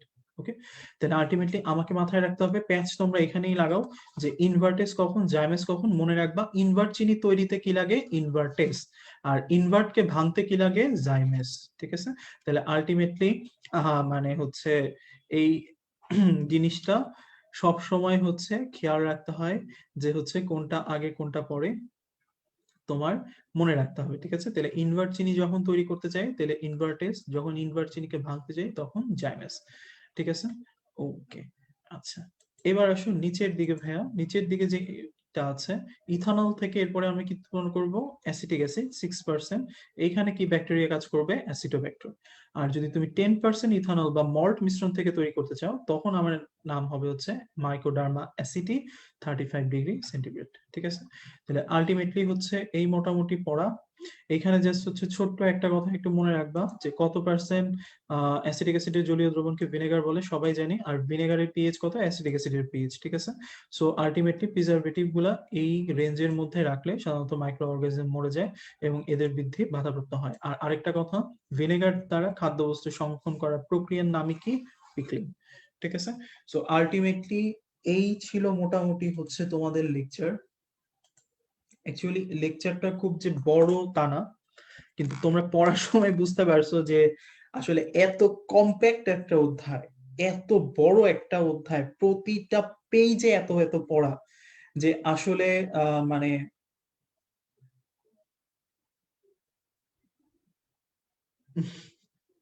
আসলে হচ্ছে মানে কি বলবো যে মানে আহ, কুলি পাওয়া যায় না। তার মধ্যে একজন আবার কমেন্ট করছে, ভাইয়া চুল পড়া প্রতিরোধের বেস্ট আইডিয়া। চুল পড়া প্রতিরোধের বেস্ট আইডিয়া হচ্ছে তুমি বেশি বেশি করে পড়াশোনা করো, তুমি ঢাকা মেডিকেল কলেজে চান্স পেয়ে যাও। ঠিক আছে, চান্স পেয়ে গেলে তোমার চুল পড়া নিয়ে টেনশন নিতে হবে না। আচ্ছা ভাই, তুমি ছেলে না মেয়ে সেটা আগে বলো তো। আমি জানি না যে তুমি ছেলে না মেয়ে, মৃদুল তার মানে তো ছেলেই হওয়ার কথা। ঠিক আছে, তো ও আসলে টেনশনে আছে যে চুল পড়ে গেলে যদি পরবর্তীতে হচ্ছে কিছু না হয়। তুমি ইনশাল্লাহ ডিএমসি তে চান্স পাওয়ার পর অনেক কিছুই হয়ে যাবে। ঠিক আছে, এটা নিয়ে তোমার ভাবতে হবে না। তো তুমি আগে টার্গেট করো হচ্ছে মানে চান্স পেতে হবে ভালো মেডিকেল কলেজে, তাহলে তোমার ইন্সপিরেশন হবে ভালো মেডিকেল কলেজে চান্স পেলে চুল ছাড়াও হচ্ছে অনেক কিছু করা যায়। ঠিক আছে, আচ্ছা, তো আলটিমেটলি হচ্ছে একটু ভালো করে পড়ো, ইনশাল্লাহ হচ্ছে কোনো সমস্যা নাই। ভালো করে পড়লে ইনশাল্লাহ হচ্ছে অনেক ভালো রেজাল্ট হয়ে যাবে। আর আজকের যে অধ্যায়টা ছিল ভাইয়া, এই অধ্যায়টা মাথায় রাখবা যে 2-3টা কোশ্চেন প্রতি বছরই আসে, সাধারণত 2টা তো ন্যূনতম আসে। সো কেউ যদি হচ্ছে 2 মার্কস ইম্পর্টেন্স দিতে চাও তাহলে ভালো করে পড়বা, কারণ অনেক সময় হয় কি যে ফার্স্ট টাইমারদের যেটা সময় কম থাকার কারণে এরা ফার্স্টের অধ্যায় লাস্টের অধ্যায় ভালো করে পড়ে না। সো ওখান থেকে যে 2-4 মার্ক আসে এগুলা তাদের মিস চলে যায়। এবার যেহেতু তোমরা প্রচুর সময় পাইছো সুতরাং তোমাদের হাতে টাইম অনেক বেশি ছিল, সো আমার মনে হয় যে এই অধ্যায়গুলো পড়ার সময় তোমরা পাইছো। দেখো এই এত বড় অপরচুনিটি আর পাবা না, সত্যি কথা আর পাবা না। ঠিক আছে? যে কারণেই হোক আমরা একটা প্যান্ডেমিক সিচুয়েশন এ আছি। এটা আমাদের জন্য হয়তোবা ইনশাআল্লাহ ভালোই ছিল এবং এই ভালো জিনিসটাকে যদি আমি কাজে না লাগাইতে পারি সেটার চেয়ে দুঃখজনক কিছু হইতে পারে না। সো ভালো করে পড়ো ভাইয়া এবং অনেক কিছু ছিল আমি জানি অনেক কিছু মেমোরাইজ করা। আজকে খুব ভালো করে পড়বা। আজকে অন্য কিছু পড়ার দরকার নেই। খালি কেমিস্ট্রির এই অধ্যায়টাই পড়াবা। ঠিক আছে? এবং আ একটু কষ্ট করে এই কারণেই পড়বা, কারণ তোমার টার্গেট ভালো মেডিকেল কলেজ এবং যখন ভালো মেডিকেল কলেজ আসবে, দেখবা সবাই তোমাকে মানে ইম্পোর্টেন্স দিচ্ছে। যতটুকুই হোক। কিন্তু তুমি যদি ভালো রেজাল্ট না করো তখন তোমাকে কেউ ইম্পোর্টেন্স দিবে না। ঠিক আছে? রেজাল্ট ভালো করার পর ইনশাআল্লাহ যখন মেডিকেল লাইফ এ যাবো তখন দেখবা কি যে অনেক সময় মেডিকেল কলেজের হলে গিয়ে আমরা অনেক সমস্যা থাকে। ঠিক আছে? আ মানে মাঝে মধ্যে বিদ্যুৎ নাই, পানি নাই, হইতে পারে। কিন্তু ওইটার মধ্যে একটা মজা আছে। ঠিক আছে? যে আমি এখন আমার একটা ইনস্টিটিউশন এ পড়ি। ঠিক আছে? আমি যে ইনস্টিটিউশনটাতে পড়ি আমি সেই ইনস্টিটিউশন ডিজার্ভ করি। তখন তোমার যে জিনিসগুলো নাই সেগুলো তো কষ্ট লাগবে না। ঠিক আছে? সো ভালো করে পড়ো ভাইয়া। ইনশাআল্লাহ অনেক ভালো রেজাল্ট করা যাবে। কালকে ইনশাআল্লাহ দেখা হবে। যদি কারো কোনো প্রবলেম থেকে থাকে, ইনশাআল্লাহ আমরা ওই প্রবলেমের ক্লাসগুলোতে সলভ করব। ঠিক আছে? থ্যাংক ইউ ভাইয়া। আসসালামু আলাইকুম। Best of luck.